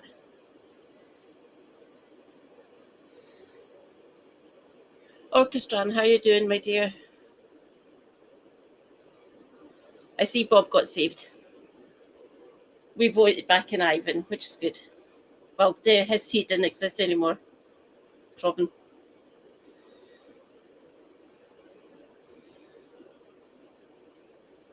Kitchen, I think. Kitchen, I believe. Hello, Davinia, my dear. Welcome. What are you thinking of the election results, Arsalan? Oh, see, end of the day, I'm not that disappointed. See, the last time I was bloody greeting near enough. But you come to expect it. But I agreed with Kevin in that when Kevin was saying that John Swinney's done all right. He's done a good job, because at the end of the day, the party was in a bit of a mess. It's where we go from here, you know. Right. I'm glad we've so because our constituency got locked in half essentially. So the more right, so Rockhill isn't affluent. Obviously, Rockhill's quite deprived, working class, blah blah blah blah blah. But the other half, so like the way the constituencies have been shaped now. So I'm here in Springburn. It's now being grouped in with Easterhouse, Aye. which is fucking 6 miles away from me. The major voting block for this new seat is here in Springburn, literally within walking distance of this disabled fuck. Right. And 21% of this constituency voted for reform. What the actual fuck? Why? Aye. Make it make sense. So the more middle class and part of the older constituencies, basically Glasgow, Kelvin and Maryhill, essentially. So Rockhill, parts of Summerston, Byers Road and the Barton Road and stuff. So Aye. So it's been. So Bob Doris is back in, but I'm a Scottish Green Party member, by the way. Aye. One of my colleagues, one of my friends in the party, is now a list MSP, Iris Dwayne. So more Greens in Holyrood. So happy with that one. And obviously the SNP got 58. Always good. Well, I mean, I was absolutely delighted that we get the SNP back instead of that fucking vomiting dummy we got in. The Labour. Who's your MSP now? Oh, I can't mind. I need to look it up. I'm picking up that food in Scotland is pretty much like celebratory. You guys are home free or certainly on the way there. Like, is that fair summary? Are we keeping a close eye on what we'll be doing over the next sort of 1 or 2 weeks? I'll be checking and see what's happening in Holyrood in the chamber anyway. So just keeping an eye on it, essentially, see what's going to happen. So some of the reform Egypts are going to say something fucking stupid or try to advocate for some right-wing fucking policy that will not go down well in the chamber, let alone the rest of the fucking country. It's here just 5 past midnight, so it's probably just happened. If not less. Yeah. Yeah, it was really hard trying to watch this. I think probably mainly focusing too much on the English side of things, which I don't know if it That was actually. the BBC were concentrating more on England than they were up here.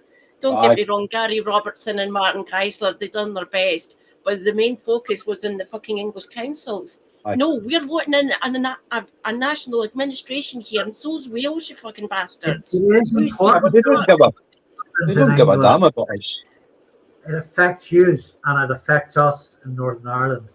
It affects Wales. So, you know, we need to think about it. And honestly, I'm wondering, would it not have been better if Labour had have got more votes than given those to Reform? You have to remember, voters exist, Andy. Unfortunately, there are some idiots out there in the wilds of the country, essentially. Do what I do. I trying to explain to people that you know if you do that, you're voting against your own self-interest. By the way, the more people that I manage to reach and actually get them to understand, oh fuck, I never actually realised that. That's why I exist. I don't know. Good comment That's why again, Kevin and Ellen. Helena exist. I mean, I think we can take some optimism from Scotland, obviously, but the Greens, They never did yay! fuck waste monster.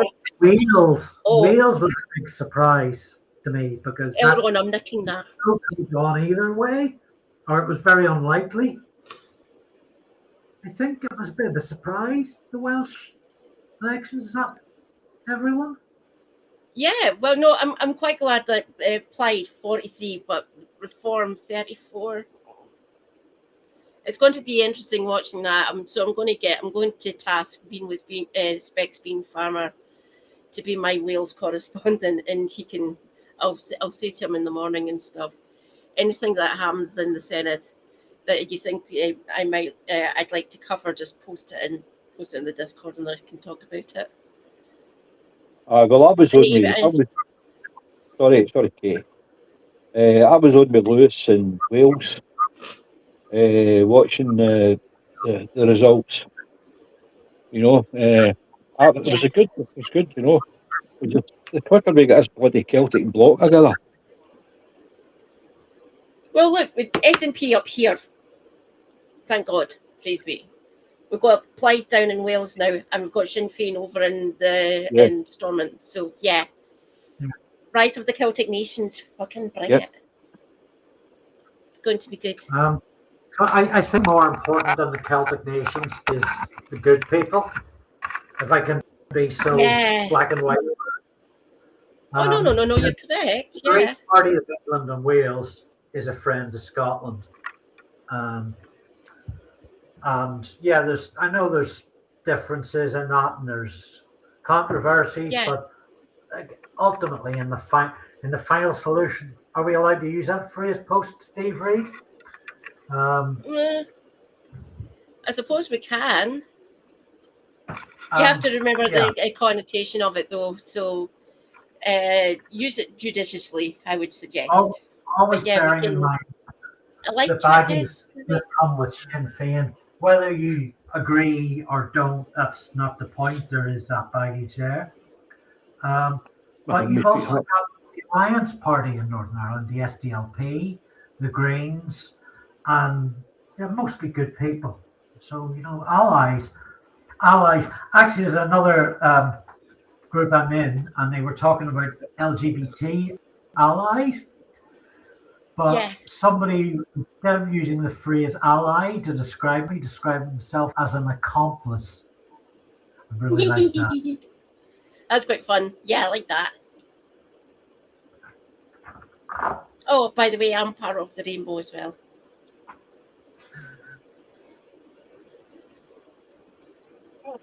Because I do advocate for disabled rights, obviously.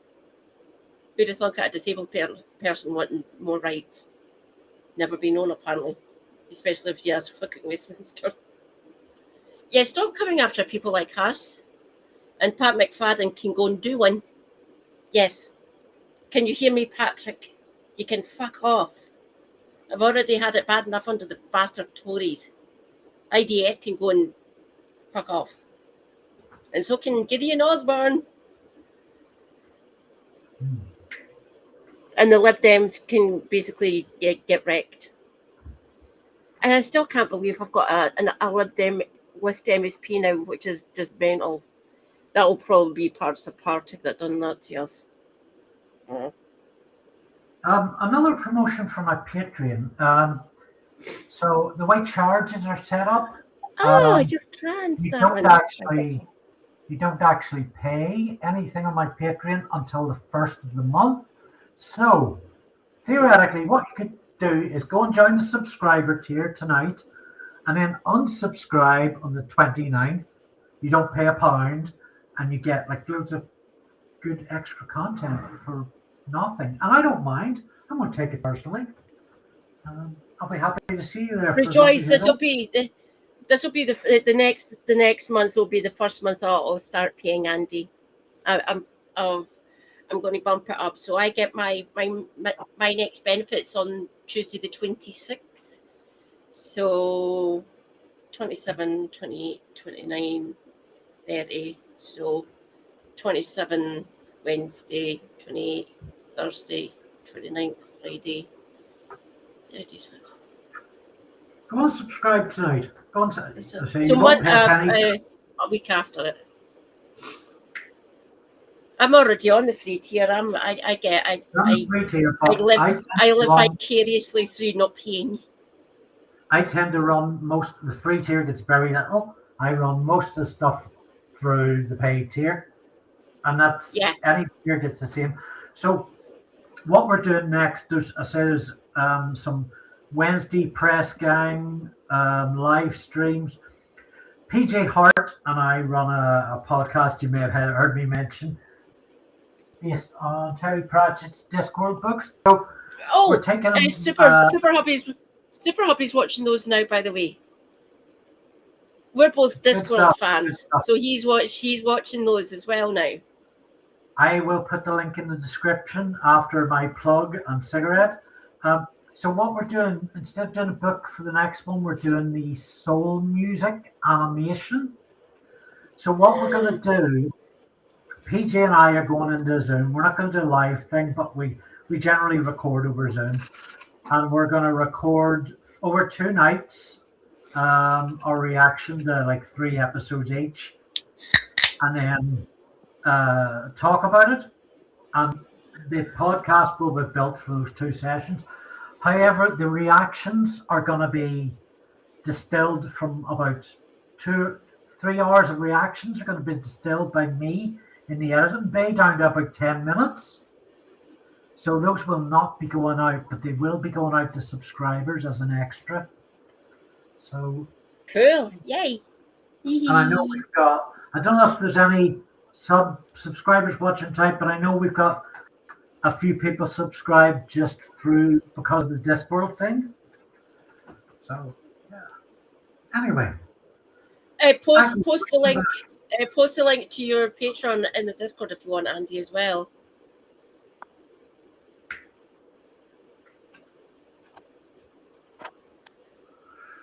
Aki's, Aki's, are you near your polling station? So like mine's is a primary school, which is basically stone chucking distance from a flat. Mm-hmm. So the nearest pillar box is a further walk than the polling station itself, which is mad to me. So I just go to the polling station. It's easier. Mm-hmm.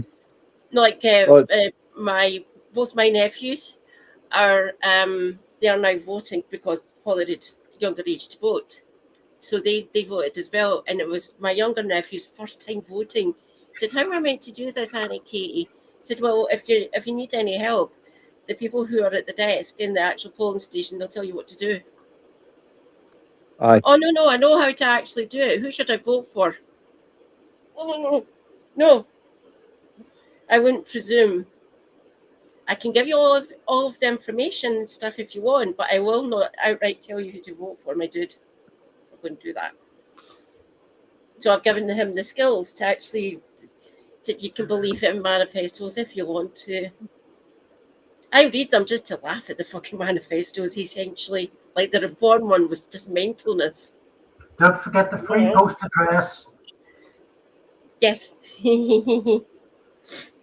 Well, I actually had Mental. quite weird with me because what happened was they changed the name of the place. Oh, It used to be the old library, you know. So I went like that. I says, what band do I go to? There's two here. So I went like, right, okay, I'll just go to that. And so I just put it in I couldn't find it on my, what do you call it, on my Google. And I went to, yeah. just onto my my sat nav. And it just asked you for a number. I went like, right, okay. And I put in 88, right? And it took me right outside it. Just by luck. But there was absolutely, I was quite surprised. There was nobody there with rosettes on or, you know what I mean? Anybody, you know, try to persuade you to hang with. The last time that I saw that happening where I currently live here in Springburn, the last time I actually saw that was the first Holyrood election that I'd voted in here in Springburn. That's the only time, and never any of the Westminster elections that have happened while I've lived here. No one fucking ghost town. No one standing out. Well, so you've got the gates to the school, then you've got the playground and stuff, and the polling station is round at the back, which is basically the nursery part of the primary school. And no one goes down. Fucking no one stands there. Mm-hmm. I don't think they see it as a point because this part of Springburn, been Labour for fucking since the Stone Ages, and basically it's from about the 2007 election onwards, no one of any description has been standing outside the polling station just at the school gates, essentially. So Labour since the Stone Age, after the 24 referendum, fucking nothing, voted them all out except for 3 fucking unionist bastards. And they still don't fucking listen to us. Aye. So I'm resigned to the fact that no one's going to literally be standing there holding a sign or handing out leaflets. Vote for these people. Vote for us. Vote for us. They don't see it at any point. Something that's come up on chat around Layla Spellwind and Sly Lars. Oh, hello, both of you, by the way. So there's a bit of talk about YouTubing. And I would honestly just celebrate 20 years on YouTube, but I did not really use it in a committed sense until about 2 years ago. I think if you've any sort of doubt, I mean, you don't need to be a YouTuber or a VTuber in a sort of a committed way if that's not what you want to do.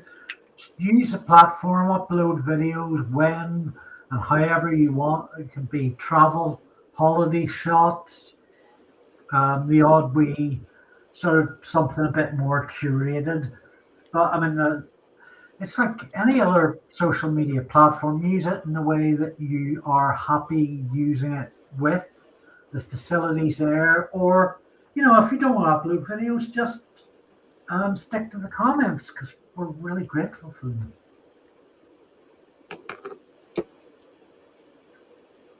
Like, I know one VTuber that I follow on Twitch and stuff, and oh god, I don't know, is it she, her? I can't remember. Sorry, Moon Bitch. I'll stay safe and go they them. They're a full VTuber. They're amazing. Yeah. But all the other ones that I know that do this, they're PNGs essentially. So Bryce, your guy who's in the chat, they are an otter. Their PNG is really quite cute. I love Bryce. Bryce's amazing. I would think I was thinking about becoming like a PNG, so you don't see this. You see like it's a type of graphic. So full VTuber is full movement, full rigging. So you basically create a custom built thing. So you give whoever's going to design the actual character and it's full rigging, so it's full motion. You can set the motion yourself once it's been built, and you can tell it to do things. So PNGs basically has some face of it, some movement and stuff like that. So the PNG's the cheaper version of it, and that's like a couple of hundred, but a full VTuber, you're talking thousands to get the full rigging done. Yeah, I know what you mean now. There's a channel I got recommended a lot, a Babylon 5 review channel, and one of the tubers uses a PNG.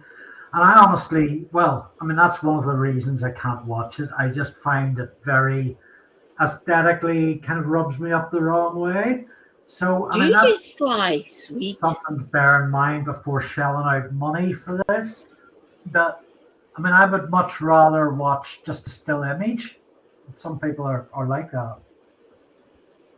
No, I like that. I enjoyed that. Took me a wee while to get into it, but I enjoyed it.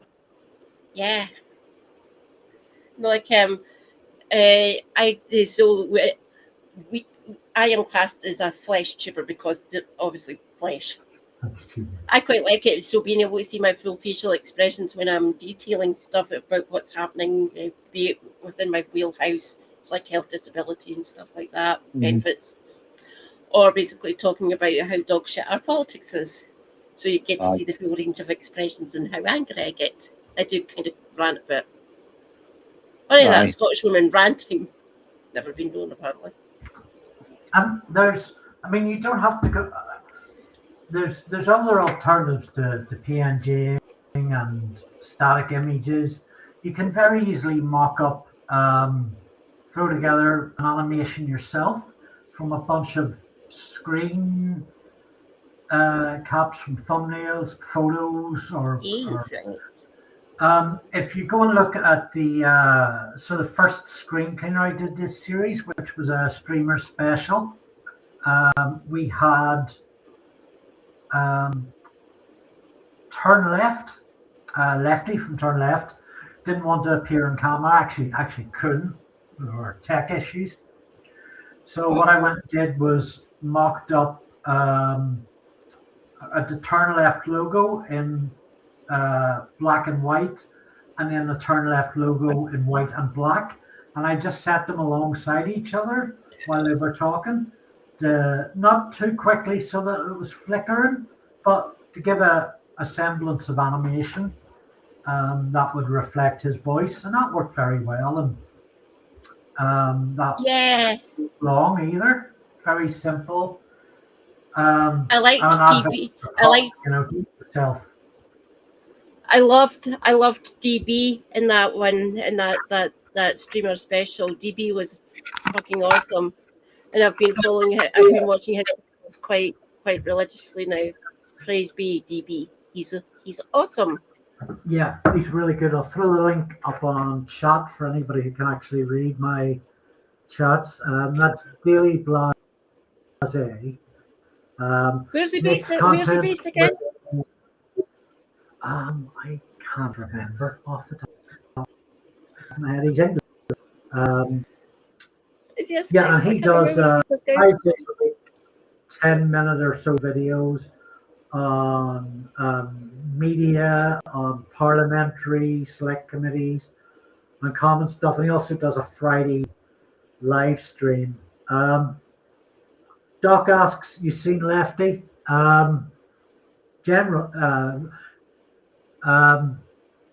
When we did the interview, I saw him for a few minutes on camera before the connection went down. But I haven't seen his streams recently. I know he was off doing some outside coverage, and he did a bruiser then on Friday night, the election special. I never promises what I can leverage as my perspective. I'm the same, Layla. Don't get me wrong, they're somewhat intelligent, I guess, maybe, who knows. I don't know. You're getting my opinion. I'm a commentator, essentially. I wouldn't be so classy to say I'm a journalist, but I'm not Laura Kinsberg. Oh, I'm a journalist. When some IFI UK. Yeah, really, really good. If you want a really good live stream experience, keep a lookout for his Brews at 10, which usually goes out on a Wednesday, I think. It does, yes. He will That's cover PMQs ones, yes. PMQs, which he doesn't always title them PMQs. He frequently uses a phrase, Keith's catchphrases, to describe. Yes. His streams have got a very, there's a game element. So you have a bingo card each time Keith will use a catchphrase. There's polls in chat. And we all poll on it. Yeah, it's fucking amazing. I love it. It kind of goes I said beyond that for inclusivity. You really feel part of an actual sort of live experience. There's other games and stuff he'll throw up, all politically media linked. Yeah, I'd say one of the most interesting live streamers I've seen of late. Present company included? Yeah. Not to self-plug. Again, if you want to recommend anyone, follow me. Feel free to do so, everyone. I'm over my 500 followers. Rejoice, I'm on 512 and I'm up to 164 subscribers on my YouTube. How the fuck has that happened? Still nowhere near getting monetized on YouTube. You have to have 1,000 subscribers. So I'm a bit short of that, as you can tell. I'm fine putting in the hard graft. Don't worry. So I earn my money on. I get money for being on Twitch because I'm an affiliate. It'll take a while to get partner, and even at that, I'm not entirely sure. Katie, just remind us of your YouTube channel, Katie340. Is that correct? Yeah, Katie Marshall 4340. That's literally my name. That's actual, like, so for certain, I don't know, it seems a bit odd and a bit disparate at times. Certain channels and certain productions, whoever you're watching on YouTube and you're interacting in the live stream, it's either the name that you've chosen. So for me, it's just Katie Marshall. But the 4340 after my name is literally my designator for both my live stream and for my actual Google account. So what I basically say, I wasn't a streamer or anything or a content creator. That's your handle essentially for you, my handle for YouTube. But it shows up shows up on Helena's chat, it shows up on Kev's chat, and it shows up on Lefty's chat as well. And it changes, it chops and changes for turn left. It's sometimes just Katie Marshall without the 4340, but then again, it sometimes shows as Katie Marshall 4340 on YouTube as on turn left. So it seems a bit weird. YouTube, what's going on? Make it make sense. So I'm closing in on 23,000 subscribers. But very jealous. I didn't earn that number honestly. I threw a bunch of money at it over a period of time, right enough, over about 2 years. When you're doing YouTube promotions, so there's YouTube promotions, which is a subset of Google Ads, but you're best going through YouTube promotions rather than direct to Google. No matter what the Google Ads people want to tell you. And you can promote your work in two ways. You promote a video, you choose a video, set it for about 2 weeks promotion, and you can either have people come to that video for video views, or the alternative is video views with engagement. So the second is you get less views, but you will get more subscribers and probably more comments. So it's the second one is like a long-term game. Okay. I'll tell you what I've found lately has been a big help And you won't get the 20K subscribers, unless you're sort of doing H-bomber guy level material or you're throwing money at it. But what I've found recently, the last couple of months, I've been putting out a lot of YouTube shorts, and that has skyrocketed my numbers, like really organically and effectively. Thing about those promotions I mentioned, if you're doing political content, it's really tough to get political content through the paid promotion route, and there's no way to appeal it either. It's really tough to appeal it. There is a way, but it's deep, dark in the YouTube labyrinth. But YouTube Shorts, people seem to love these. Well, Helena's really good at that as well. She's got Helena's got like a fuck ton of shorts now, and she usually puts out like 2 or 3 a week. For what I'd want to do for my shorts is give information in connection to my degree, which would be rather difficult because virology and parasitology is not easy to actually condense into that short form. I don't know how to do it other than just me sitting there ranting, saying, "Get fucking vaccinated, everyone! Just fucking do it." I won't want to try to excel you people. Well, I'm intending to try YouTube. A stream. We're trying to have a certain quality of adult broadcasting here. No, not that type of adult broadcasting. Go ahead. Right. I'm intending in doing my stream to sort of run along with Jenny's random Scottish histories thing. But obviously I'll need to learn how to use that. Was it she uses Andy again? I can't mind. No, I can't remember. What program? Filmora. So I'll need to start breaking into that and seeing how to do it, and try and do it myself.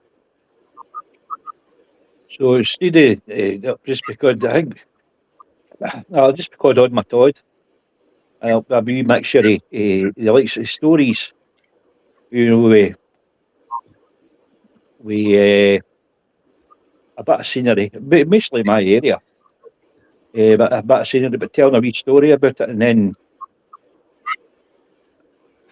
relating to a funny story and then a sad story. So hopefully that. Look, you take it from somebody who's been doing video editing for a good few years. That you need to get the grips, both of you and anybody listening, need to get the grips with how to video edit.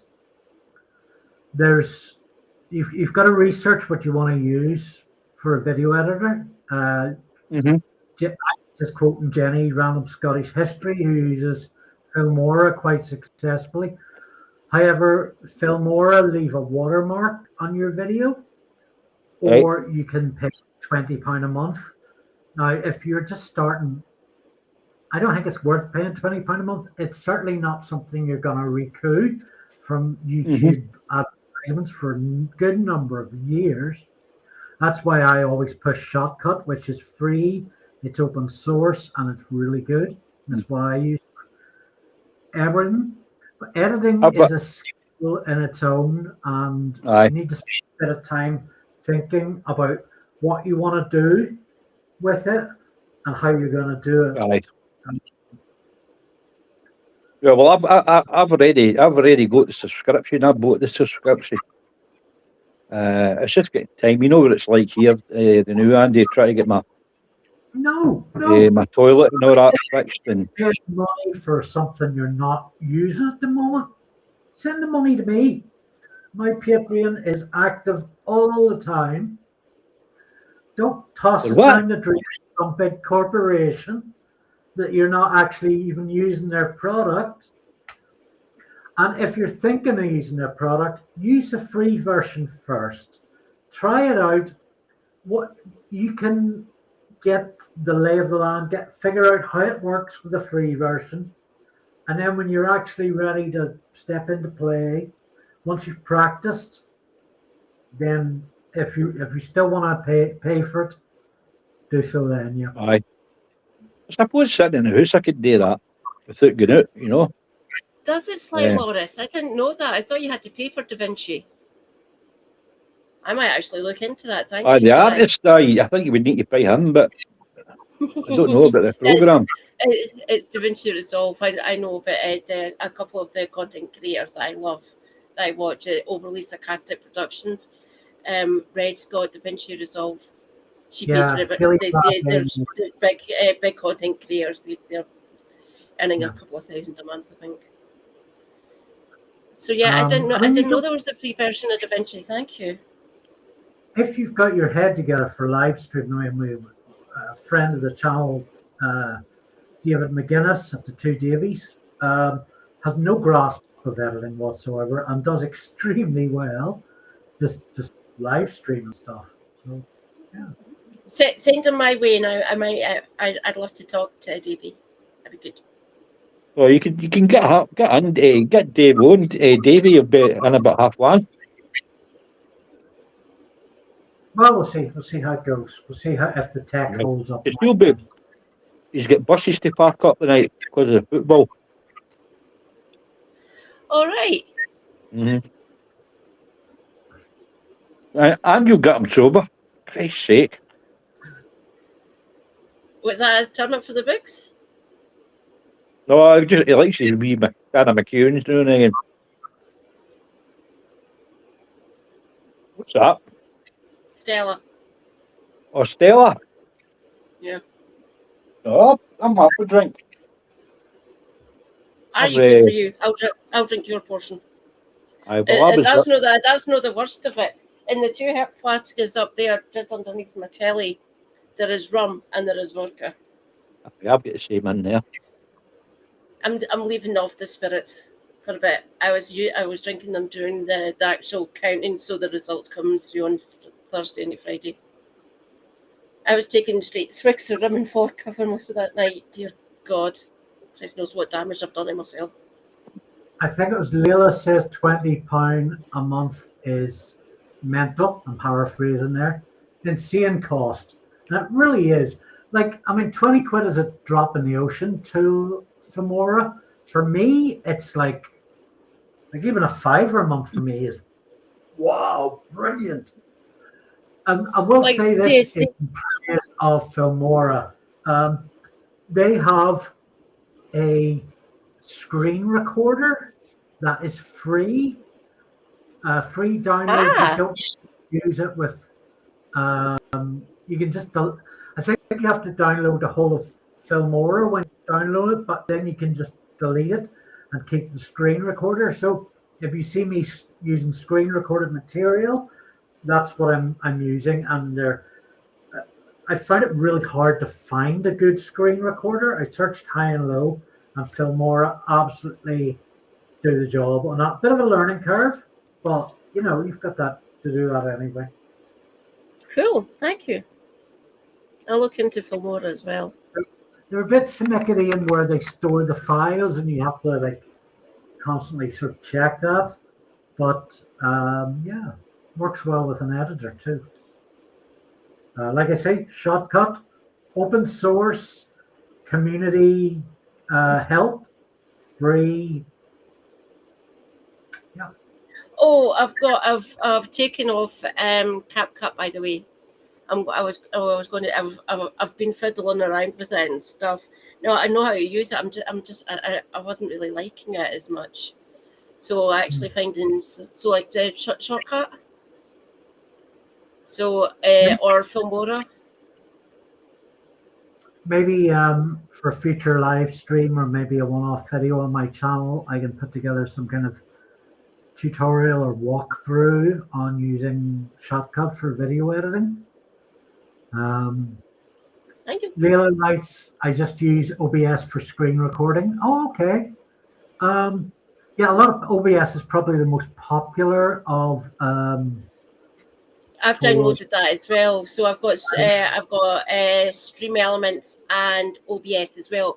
but I'm currently paying for Streamlabs Ultra because I got given a discount when I got affiliate, and I said to them, so, oh, you're a new affiliate, and they gave me a discount rate which I had for the first 2 years of me streaming. So this is my 3rd year of streaming, which is just seems mad to me. So now it's went up to what it standardly is, which is £17 a month. It seems all right for all the perks you get with Streamlabs Ultra. It's quite good, but the frame drops are really getting on my fucking tits. They're fucking annoying me. OBS is Streamlabs, also effectively open source freeware. There is a OBS similar. is free. You're probably, in my Streamlabs. experience, Leila might be able to tell us differently, but in my own experience, having somebody beside you to walk you through how it works and to teach you really, well, obviously in any situation levels up. But yeah, people can. I think Kevin. Leila, I've tried that one a couple of times. I put out test videos just to my community on my Patreon to see how it looks, and my current Patreon people, they're not getting charged. I haven't set a monthly yet for it, so they're all free at the minute, all 6 of them. So they'll get back to you all. So they want me to concentrate on that, but it doesn't integrate that great. It works, don't get me wrong, but I suppose I could use it in a pinch of anything if I needed to get something out quickly.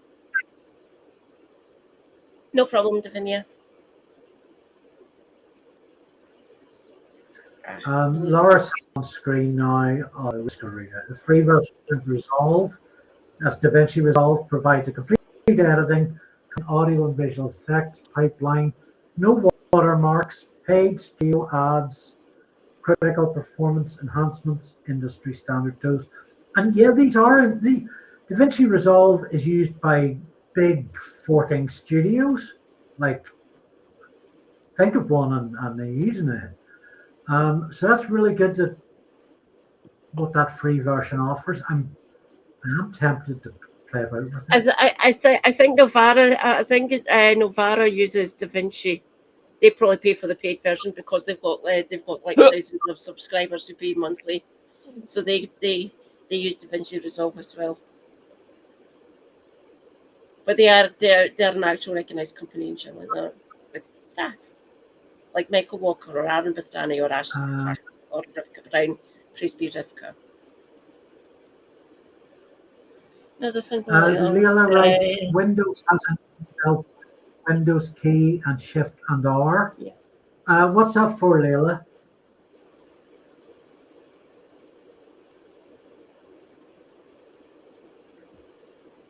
No, like you can say you can clip it out. Like, see how you can clip out, like make little clips and stuff. So I've got a few clips that I've uploaded to my channel. You use that as a shortcut to just. You've got ClipChimp, which is another one, or you can use the Windows version as well. So you clip out little sections of like someone saying something rather based or ranting or something. Oddly enough, most of mine are about rants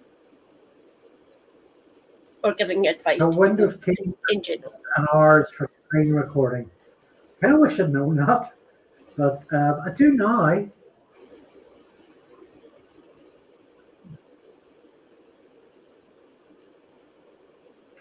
So I keep on playing with my hair. I washed it this morning, so it's feeling rather soft. It is pretty. I have a little bit messy.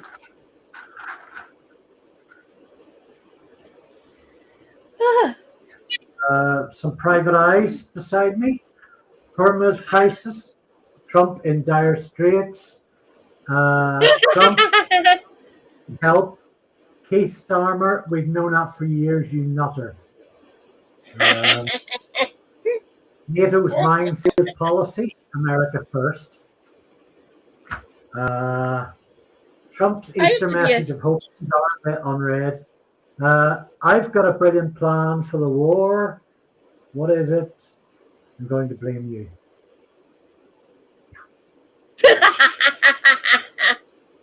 He did, actually. He did blame Big Sid. Right, no, Right, we're talking about Burnham getting in. Yeah, Right, again. right, aye, right. If Burnham gets in, do you actually think that he'll tell America to piss off? Stop them using the British bases. He does he does have that authority, not authoritative, authorial. He's well respected. Playwright. Fuck him. No. Would it be better than Starmer? Yes, he might actually stand up to that tangerine fucking fascist. Uh-huh. Yeah. I want this country to be completely de-Yankified. I'm not alone in thinking this. He'll act as a buffer. Yeah. I mean, one of the major differences is that people actually like Andy Burnham. Yes, his approval ratings are a hell of a lot better than Keir Starmer's. Who'd have thunk it? Elron, are you still here? If you want to hear someone rant about Andy Burnham, you can ask him. He's still got the same, battle cry though. Yeah. The fucking SNP's fucking no going anywhere. Fish. No. My prediction is the result of these. You rant about Andy Burnham. Do you stop interrupting me? God, you're as bad as Accies. My prediction is. I know it's birds of prey when you keep getting interrupted. Listen, I wasn't actually having technical issues earlier. I had to just get out because we're all just doing my head in. I think, you see these elections, they're not going to change anything for the way Starmer runs his operation. Those 2 appointments, that's it. That's all we're getting. He'll just keep claiming the reform. Just end me, There'll be please. no- Just put me out of my fucking misery.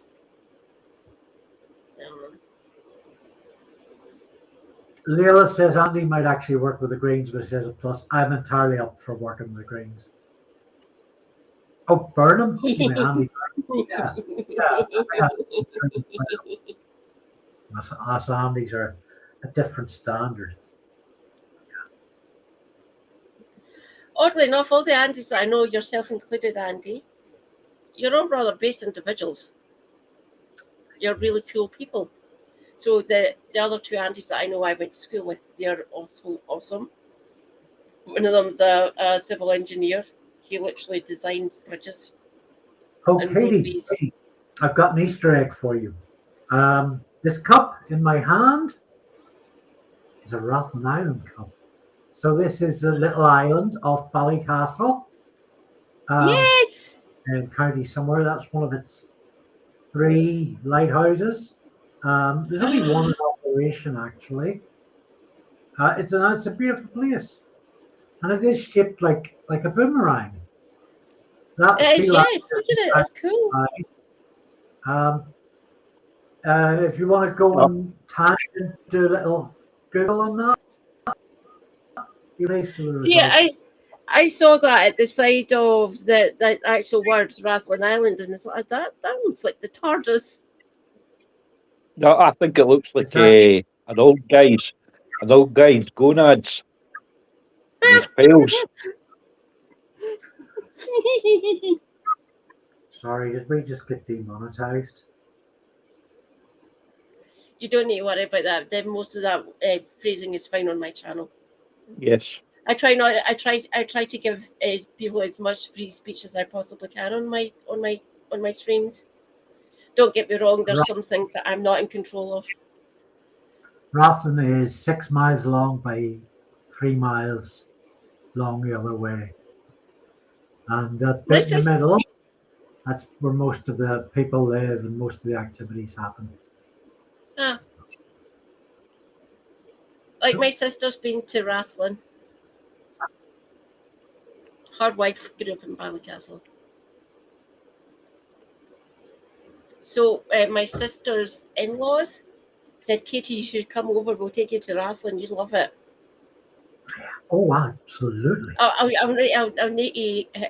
So, my sister-in-law's younger sister, she now lives in Belfast, so she's moved down for her work. She's a postie, which is rather a weird connection. Which part of Belfast? I seem to know a lot of posties, which is weird. Might be the fact that I'm married to a former postman. Some postmen are fucking mental bastards. Who'd have thunk it? Going postal is an actual way of life, apparently. If you visit Northern Ireland, I would strongly recommend putting Arsalan on your things to do. I mean, it'll take you a day or 2 days minimum. But I stick it up there with Giant's Causeway as top visitor attractions. And the great thing is that all those big famous visitor attractions, Giant's Causeway, Arsalan Island, all the Game of Thrones locations, are pretty much within the same part of Northern Ireland. It's like a couple hours, within a couple hours each other, sometimes more. I could direct people to, like, one of my favorite movies is a werewolf movie, so Dog Soldiers. I know the area where that was filmed. My sister's partner and my younger nephew have literally went and camped there because I don't use their names. I give them like certain monikers. They got created for them by the friends of my sister, their mum. So my younger nephew is called the Gaping Maw because nothing survives. He just shoves food in his face at great speed. Oh, like Accies. But like Accies. So my sister's partner and they went and camped in this area. Said, Dad, you have to take me. I love this film. Are you sure? And he turns around and says to my sister, "You okay?" "Fuck it, yeah, take him." So they've been there. This was a few summers ago and stuff, where parts of Dog Soldiers was filmed. Said, "Where are the werewolves, Dad?" And partner, fuck it, I'll call my brother-in-law. It's easier. So my brother-in-law basically turns around and said to him, "Standing right next to you." Quite a comedian. They enjoyed themselves. You took them fishing. They went hill walking and stuff. Some wild foraging and things. I keep on meaning to go up to it, that filming location, just to see what it's like and stuff. Quite fun. It's not that far away. I can get to it on the bus. Oddly enough. Oddly enough, the place that I actually filmed it was where they filmed some of the World War II propaganda movies. The Game of Thrones locations are exactly what you'd expect. They are, you get the right weather and they are just as beautiful, if not more beautiful. Have you been to them? Yeah. Cool. Yeah. And you can get sort of devoted bus tours, coach tours. So if you wanted to see about 6 of them in a day, cost you between 20 and 27 quid, and Not they'll bad. absolutely take you around. Like, I keep on getting invited over. So my stepdad's cousins own it's not a B&B, it's more like a hotel and bar in Andree. And I keep on saying, you should come over. You and Super Hubby are more than welcome. Any friend of, any family of, basically my mum, I will not use her name. So any friend, any family members of your mum, feel free to come on over. We will not charge you. You just pay for your travel and you can stay here for free for a couple of weeks, couple of nights, a couple of weeks, which would be quite fun. Layla Spellwing makes And we a can good take point. you to like Lair County and stuff. I never get into Game of Thrones, and you know what? It's not essential viewing. Rather enjoyable for the most, but it's not really. I mean, I think the environment might actually be one of its key sellings.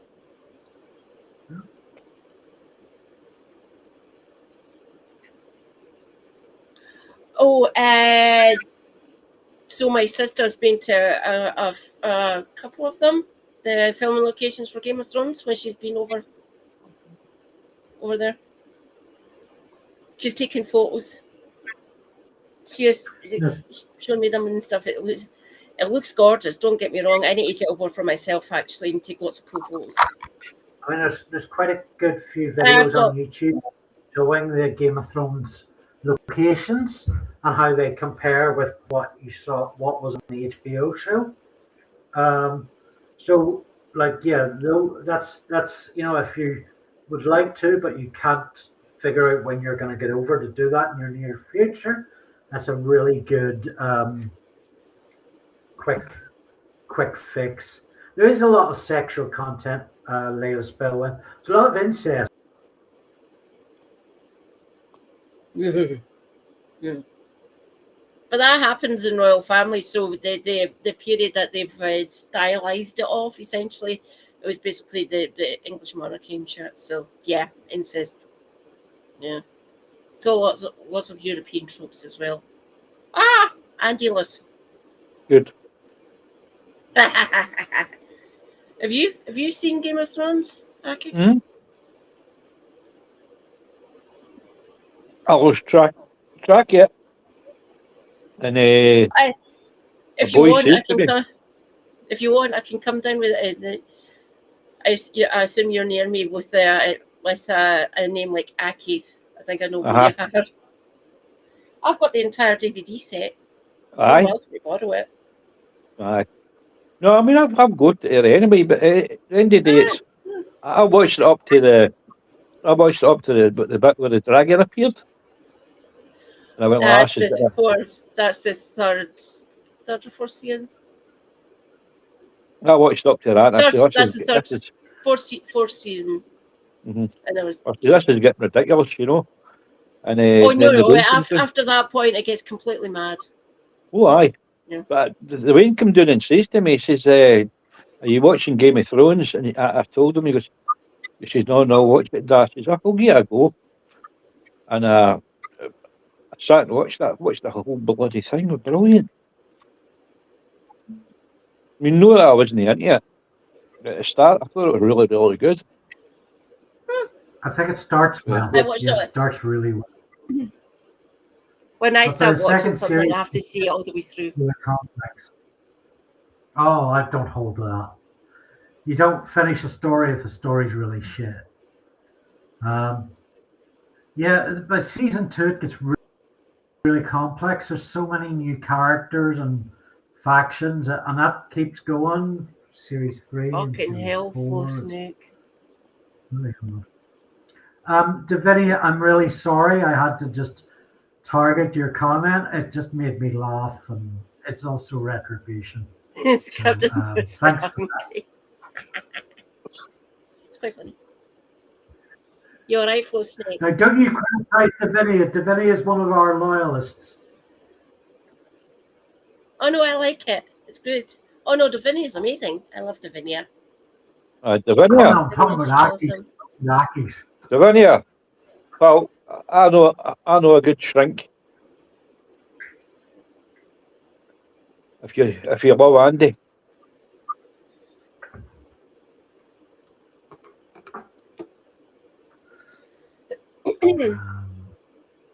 I got a text from my. Too much incest up here in Scotland is too real for me. Oh, you're rewatching Merlin? Yeah, Dragon. Oh, Plane of Duty. Yes.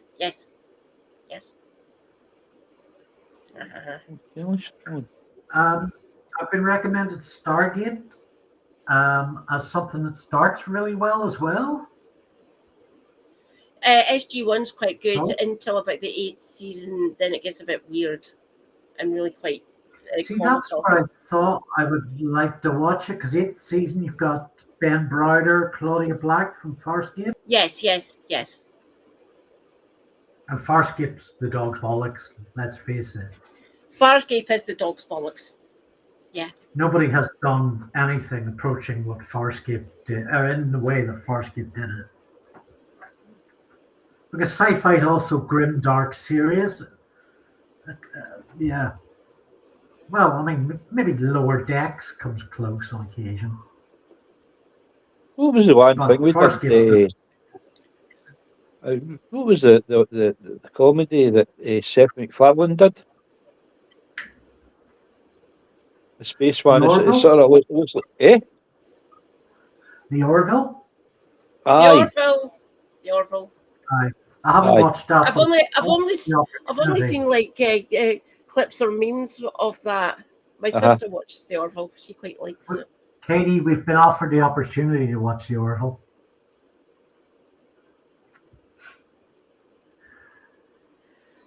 So yeah, we might get around. I'll need to say to Specs. Oh, that was what the Winks were about. It's available to us. I know. I've started watching Jessica Jones. Impressed? Marvel Head. Yeah. I hadn't seen it before. I've only seen the first 3 episodes. Quite cool. I like Yeah. it. Kilgrave hasn't appeared yet. Really, really. So David Tennant is blow the roof off. Yeah, really good in the role. Good Paisley's son, whose actual name is David McDonald. Equity is weird. You have to register under a full unique name. Huh? Good luck with that, Equity. Really, that's mental. Yeah. Because I'm sure there's other Katie Marshalls out there. Sure of it.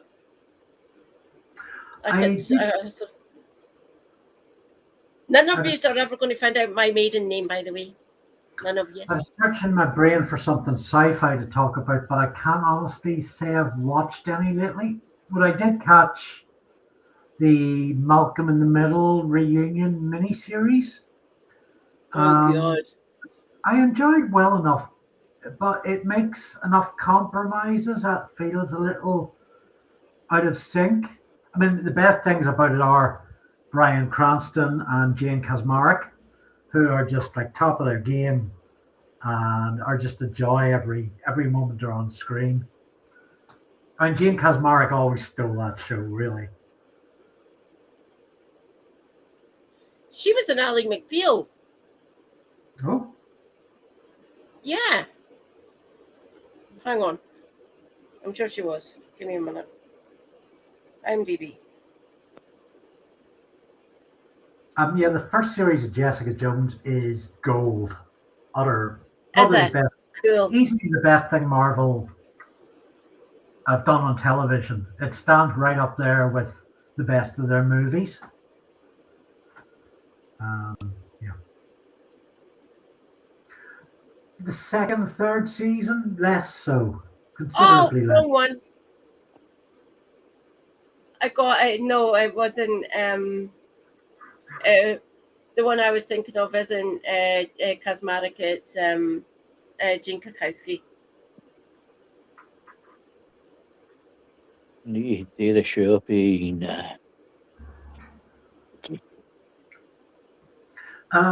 In Screen Cleaner tonight, I have a feature on the Fox it's her. TV show.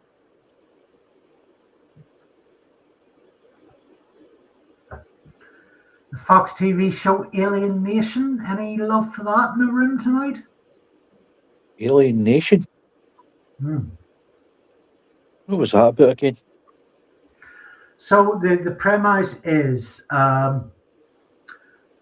there's something like 5 million aliens dumped in the California. Their spaceship crashes in the Californian desert, and the story picks up 5 years after that as they begin to integrate into American society. So it's really good at like talking about stuff like immigration, culture, and it's a sort of very formulaic show. On one hand, it's essentially a buddy cop show, an alien and his human partner on the beat.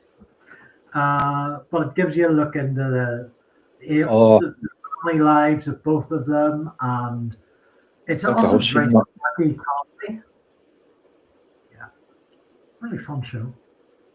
Yep, that's the one.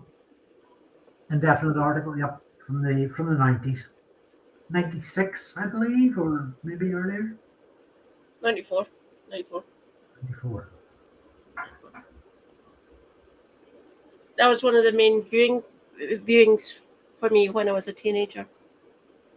That was one of Fox's first original TV shows, and it was actually really popular. It was really popular, but they swung the axe on it after the first season and decided to put all their money and all their promotion into The Simpsons instead. Yeah. So, fuck The Simpsons. Well, I hate Simpsons. But the thing was, big Simpsons time, wasn't it? Aye. I think you should remake V. Remember V? Well, I think they did not so long ago. I don't think so. They did, yes, they did. Did they? Yeah. So there was the original one was from the 80s, and they remade it a few years ago. All right, I'll need to look for it. Why do I keep on doing this to myself? I'm fucking numpty. The classic Accies is talking about is really good. I mean, it does feel a little bit of the era, but that only, I think, adds to its sort of scariness, the sort of the chilling effect of it, and the sort of rawness of the action sequences. Aye. One of the best reboots I'd ever seen was Battlestar. So you had the original one from the 80s, the early 80s, but the remake that they had with what was he called? He played Electionaramadrama. So you shit, I can remember it.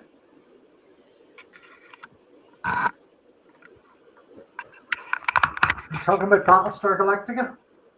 Yeah. I've watched it. So my sister's got the entire run as well as Caprica 6 as well. So I've watched all of them. I keep on meaning to go back down to her house and say, can I borrow these again to watch them?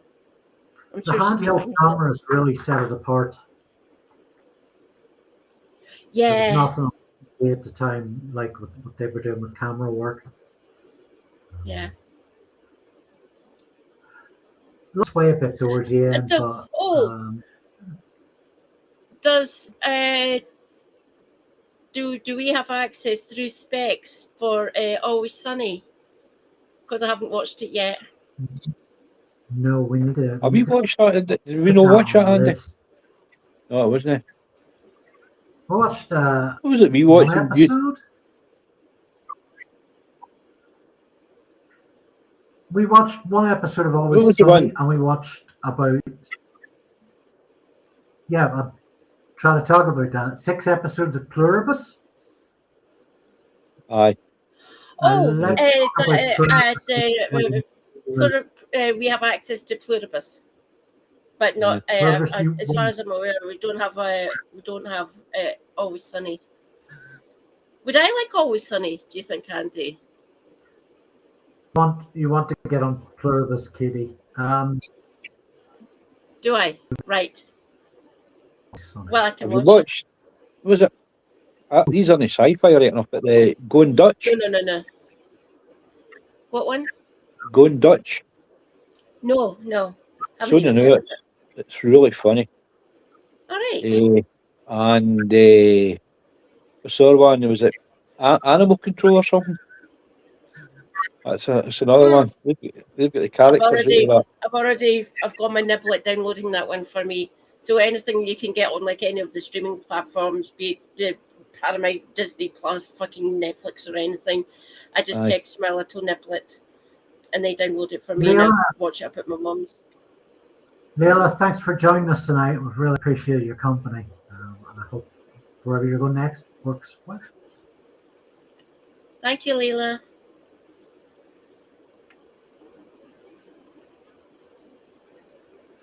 Yeah. Yeah, Pluribus is well worth a watch. And the people that brought you Breaking Bad, Better Call Saul, and like a proper Oh, I've quirkiness, tried. location I've work. tried so hard. I've tried so hard to watch and to get into Better Call Saul, and I can't. I don't. It's a slow It's just not start. gelling. It's a very slow start. No, like, don't get me wrong. I fucking loved Breaking Bad. I thought it was fucking amazing. Aye, Like, Breaking brilliant. Bad was Brilliant. Yeah, it was a bloody awesome. I've tried on so many occasions to watch Better Call Saul, and I've still, I've barely made it out of the first season, and I just thought, I didn't, Yeah. I just didn't, I didn't really like it, unfortunately. But you've got a couple of seasons of that sort of pace on Better Call Saul. About the time it gets to series 4, the pace starts to ratchet up a bit, but it's telling the same thematic story as Breaking Bad. A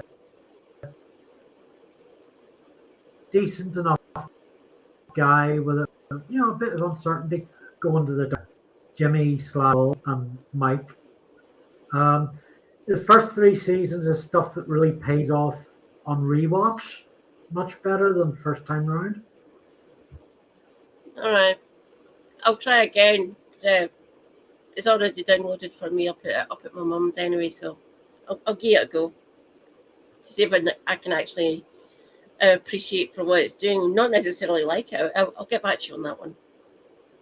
So I've got access to Pluribus. I will watch Pluribus. I'm just going to grab Katie's link to Katie's Discord. And I'll throw it in.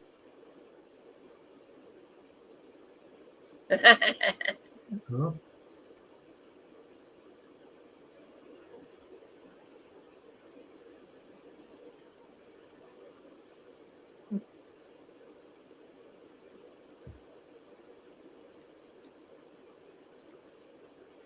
Oh God, you seem to have went deep that time. Fucking numpty. Oh, There we go. if I had to put a plaster on. Hopefully see the link to Katie's Discord in chat. If not, you might have YouTube channel. I'm never quite sure what comments of mine end up where. Was that my? Oh no, it's turned up. There we go. It's in the chat there. Yay! Sly Loris, this is great. Feel free to post away, everyone. Better Call Saul's not your thing. I think Pluribus probably will be. Say all great, beautiful location shots, quirky sense of humor, a narrative that twists and grips, smart dialogue, brilliant actors. Real mystery box kind of thing. I mean, we were glued to it, weren't we, Accies? What? Glued to what? Pluribus. Oh, aye, Pluribus, aye. Oh, Pluribus is really good. I can't. I don't know when the second season's coming out, right or not. Is there only one season? Just now, aye. They're going to make the second season. I don't know when it's getting released. There might be a bit of a wait. They've talked about not actually having a season a year. There might be a couple of years between each season, so be it for a while. So there's something to look forward to in the years ahead. I'm desperately wanting my doctor back. I miss him, or them. I miss them. Have we found anything out? Has BBC been saying much, or is it still getting filmed and shit? Oh, Doctor Who are you talking about? Yeah. Your GP, like they died or they moved on. There's rumors floating about. I don't know. There's so much Doctor Who fan content that is just clickbait. I just gave up trying to wade through it long ago. I miss having the Doctor around. My nephew, the gaping maw, the younger one, said to me, "Who's your favourite Doctor, Auntie Katie?" Oh, fuck. I like Tennant. I liked Capaldi. Matt Smith was quite cool. But for pure raw Scottish energy, it's a bit of a toss-up for me between David Tennant and fucking Peter Capaldi. Son of Springburn, don't you know? Aye. So Peter Capaldi grew up in the north of Glasgow. I always found that bit, what the fuck? You're from here? That explains a lot. I know. I quite liked the Doctor, but I like Tom Baker. That's Super Hubby's favourite Aye. Doctor. But, I liked the ones even before that. John Pertwee and He's one of the my favourites. I like Aye. Pertwee. Yeah. who was the wee guy with the glasses on with the striped jacket? Sylvester McCoy. He was my Doctor. I wasn't that much into him. Peter Davison was quite light. He was quite cool. Oh, Christ, I forgot So he about him. Yeah, he's the one right after Baker. According to some of my fellow Whovians here in Glasgow, I got the shittest of Doctors. Apparently, so I had Colin Baker and Sylvester McCoy. Aye. Yeah. Then we got then Big Gap, then Eccleston and Tennant and all those ones. Aye. I quite like Christopher Eccleston. I thought he'd done quite well. I like Christopher Eccleston. He's a good actor. Who's your favourite Doctor, Andy? Well, I mean, of the classic school, it's probably John Pertwee. Of the new stuff, I'd be hard pressed. I mean, probably Peter Capaldi. Yeah, I've seen any of the new stuff. I stopped watching it ages ago. Doctor Who. My comment regarding the last couple of series.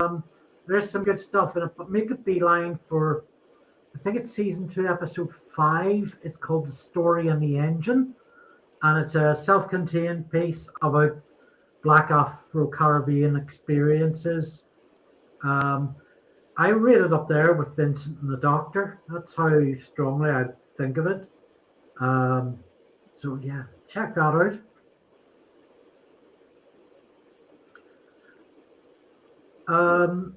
I haven't really seen any sort of Doctor Who news because there's so much adjacent fan culture clickbait out there. It's rumors that are imagined in the kind of houses. That's really hard to figure out what's actually factual, what's coming down the line and worth paying attention to. Happiness Patrol. I thought you were wrong. Indefinite article, because I remember it as Happiness Patrol. Oh no! He Flow Snake, he leans into that name. He fucking loves it because that's true. I just love food. Fair enough, my dude. Yeah. Don't eat too fast. You'll give yourself heartburn. Happiness Patrol with the Margaret Thatcher satire in it. Yeah. I think it's a bit overrated. But it's a good, enjoyable show. There's some interesting ideas at play in it.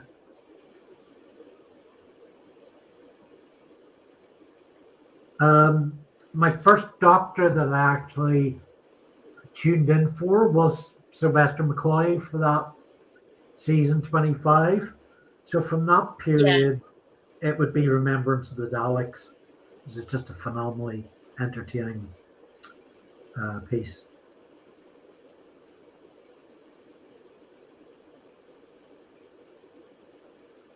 Lots of explosions. Like explosions on TV. Where Fabulous. It has its moments. Can you give me a brief description of pluribus, Auntie? Just to know, just some little. Yeah, that's a hard one actually to do spoiler free. Let's have a go. Alien invasion, shiny happy people. Wow. One woman left standing. There we go. Thank you. That's piqued my interest. Wow. Thank you. And lots of pizza on the roof type moments. Ah. Nice one.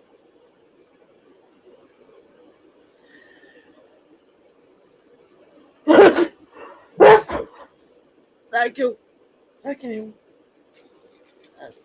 I do apologise if I've blown out anyone's eardrums. Sorry.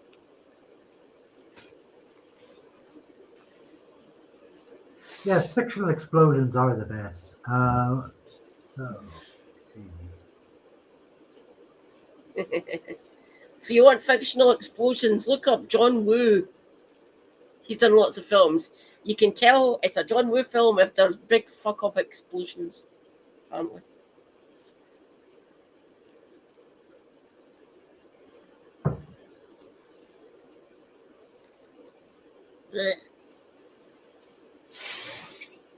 Oh. Bloody hay fever. Pauline can go and do one.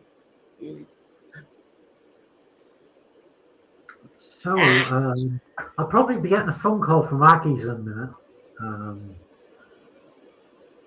to tell me my live stream was terrible.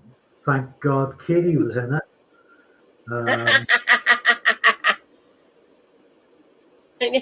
How dare they? Or maybe you'll come back. Oh, here he is returning. Welcome, stream. Welcome to our special guest, Accies, who is not on camera yet. I have to click a little button. Accies Welcome returns. to Hello, Accies. Normal bloke. AcciesMad. You unlucky swine Jews. I'm back. I don't know what happened there.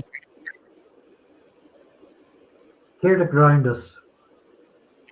What are we looking at? Is that the cat's butt? Hang on, I see a guitar. Yes. Guitarist, Oh, I used to play years ago. Aye. I'll Hello, actually need to sell a couple. Former drummer, by the way. Oh, yeah. Yeah, I used to play drums. Yeah. When I first moved down to Clydebank. I've actually done sessions. I've played live. All right. Someone gave me their old drum kit because they were upgrading it because they actually got a record contract and shit. I said, there you go, Katie. Have my drum kit. I said, how much do you want for it? Buy me a pint. What? A pint? Is that it? Yeah, buy me a pint. So I got my pint and I got a drum kit. Aye. So essentially, I paid for an entire drum kit and all its cymbals for. At that point, it was £3.65. Aye. Fucking bargain. It's really quite good. Drum kit. Aye. I had a midlife crisis. So I've got 36 guitars. What the fuck? Yes. I thought my ex-partner was bad. He had 18. 19. Mm-hmm. He had 19. Most of them bassist because he's a bassist. That's how I actually right. him. Yeah. Fix this bloody thing. Aye. So I'll need to try and flog a couple. So if there's anybody looking for a Martin G28, I'll listen to offers. Stream close up on Aki's hand. Yeah.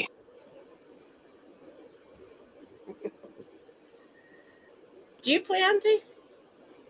I used to cover REM songs in my 20s, and those were the only tunes I learned.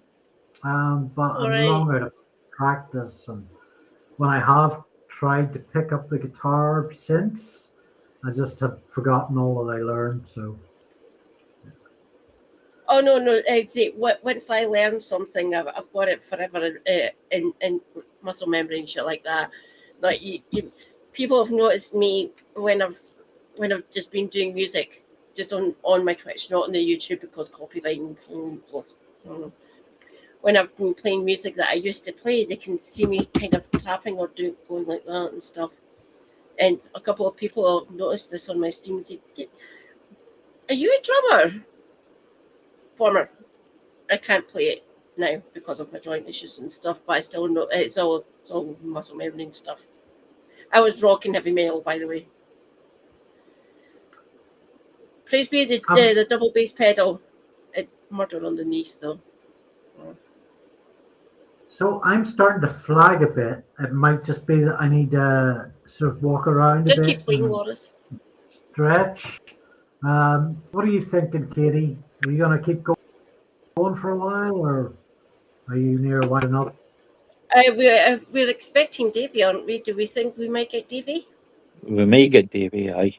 Then I can go off and see the people. Somebody interesting to listen my to. computer is trying to come in. I'm up for waiting if we can get Davy in, so I can get to talk to him. Well, I can't see any comments. I can't see any comments. Is it anybody interested in my D28? Oh, anyone wanting to buy a guitar?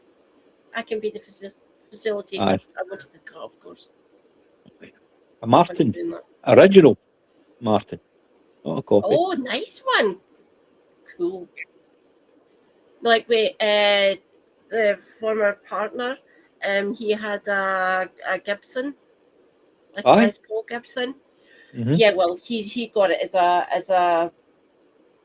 as like a present after his mum died and stuff. But when he was selling it was like 15 years after his mum had passed. He thought, I thought that it's time to move on and stuff. So he sold it and he got like I'll leave it with $4,500 you two for now. You what? Yeah, well, this was back in like '99. Aye. No, I sold my Gibson Les Paul. What year was that? It was still kind of teary when he sold it. Aye. No, but I mean, I've got that many guitars. Aye, I've got that many guitars that I had guitars there that were did the same job. So I was going to sell one and sell that, you know. My stepdad plays. He does a regular gig session up in Perth every Monday night. I can ask him. You can post in the Discord what ones you've got, and I can show him the list. And he always buys like so the frets on some of the guitars that he uses are it's mostly acoustic he uses. Don't get me wrong, he can play electric as well.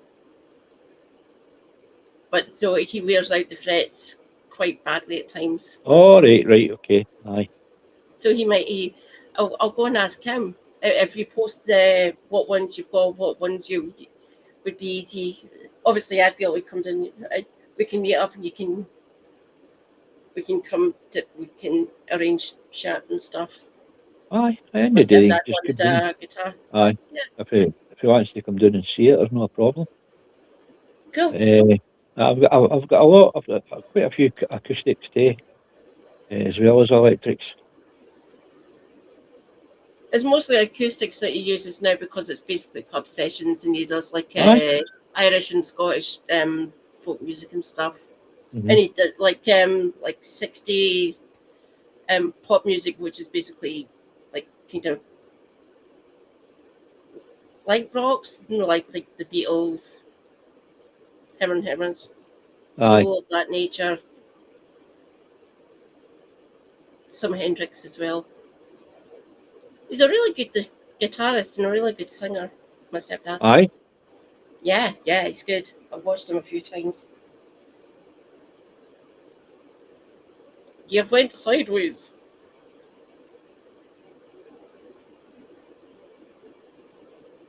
Roll on. Ah, right. Just a went Yeah, I could fady, talk to him. fady, shady. No, I mean the D28 is that was one of the Rolls Royces. The Martin D28. Oh God, it's Much that sought one. after. Yeah. Right.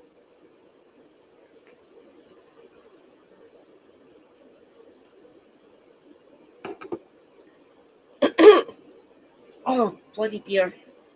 Ugh. That's the problem with drinking lager. It makes you kind of gassy.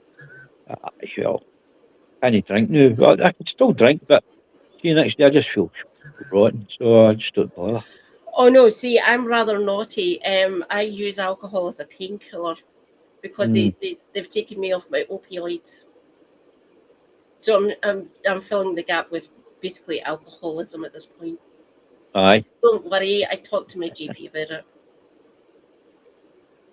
I do kind of go off the deep end at times though. Aye. I do get kind of upset and stuff, especially when my joints aren't working like great. Yeah. Aye.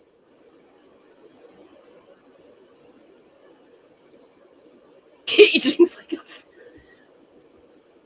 You're not wrong, Davinia. You're not wrong.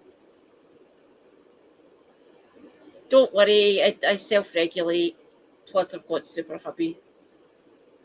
He makes sure I'm not actually being too destructive.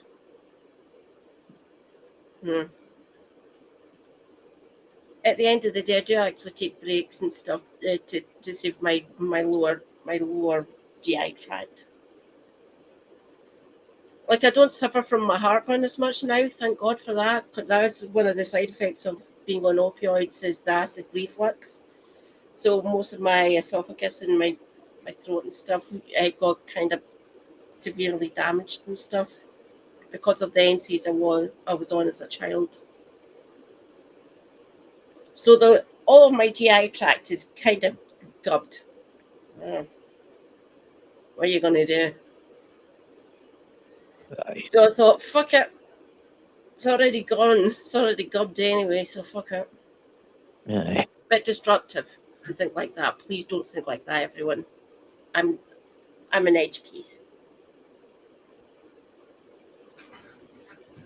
You don't suffer from anything, do you, Accies? Andy. You suffer from Andy. I really suffer badly. Really? Aye. And the doctor just said to me, she says, listen, there's no cure.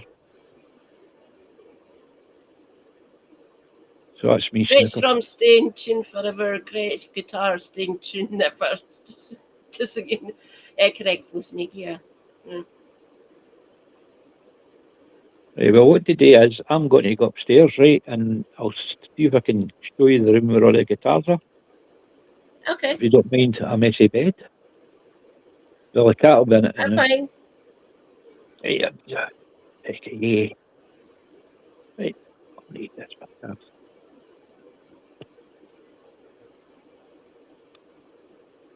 Because there's a lot of crap in my room just now. That will be getting cleaned out once I get this bloody bath in. Right, give us a second. Are you a plumber? Oh, no, you must be joking. It's my mate, I'm getting mates into keys a wee horn, you know. Alright. It's a lot of slow progress, especially with me, because I can get down, but getting back up's a nightmare. Same for So me. even when I'm kneeling, I've got a pad, and I put the pad down, a memory foam pad and that. It really helps my knees, but I keep going forward. Oh dear. So tell me about it. I suffer the same thing. My knees keep on buckling. Aye. Right, hold on. Okay. So you'll need to tell me if you can see these things, okay? No problem.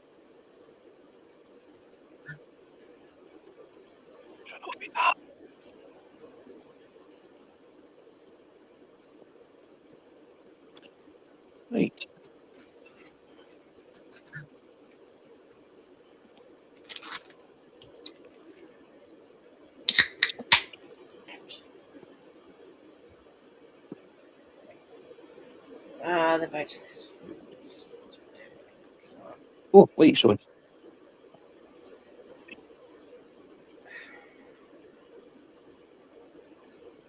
I had to be getting in bed. Right. Yeah. Can you see that all right? Yeah, I can. Yes. Right. Ooh. Wow. Holy fuck. That's a lot of guitars. Yes.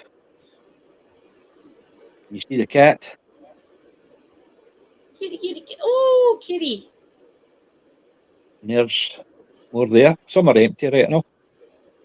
My God. My dude. Might as well show you the rest of them. Wow. Holy fuck. Right. Nice telly. That's not been on for bloody years. I love my 55 inches just sitting up there behind me. Aye. It is awesome. We only paid 130 quid for it. Yeah. Because it's a year old. It's a year-old model, and we got it cheap. Seriously, the price they charge you for tech nowadays is fucking mental. Aye.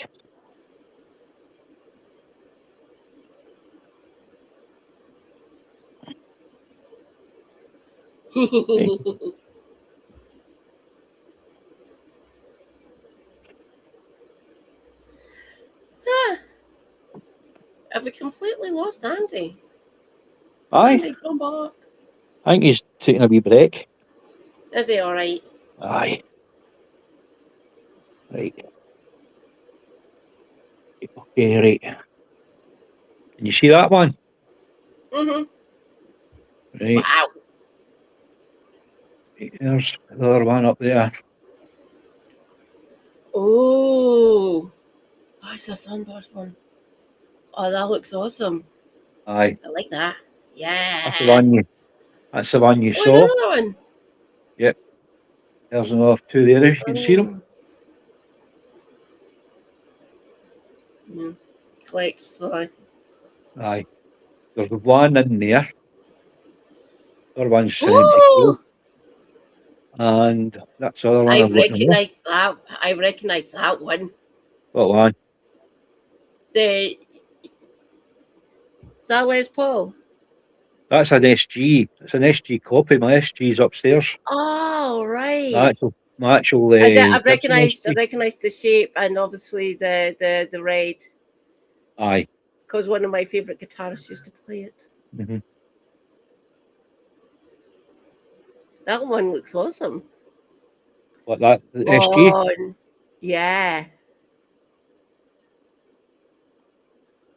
So as you can see, I quite like my guitars. You do indeed.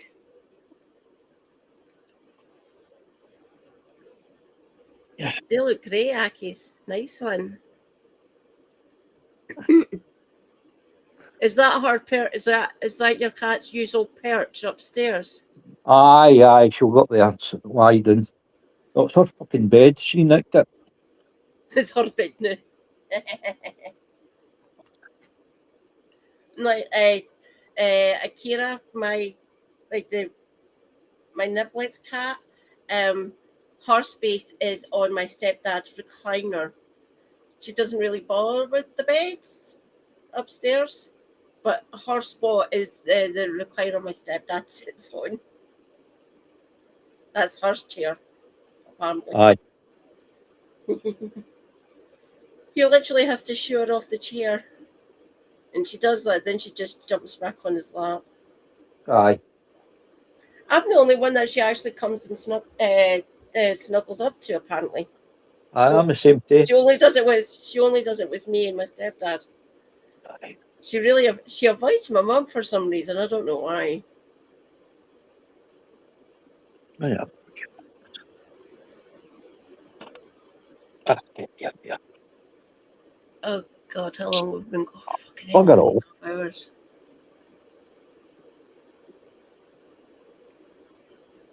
Hi.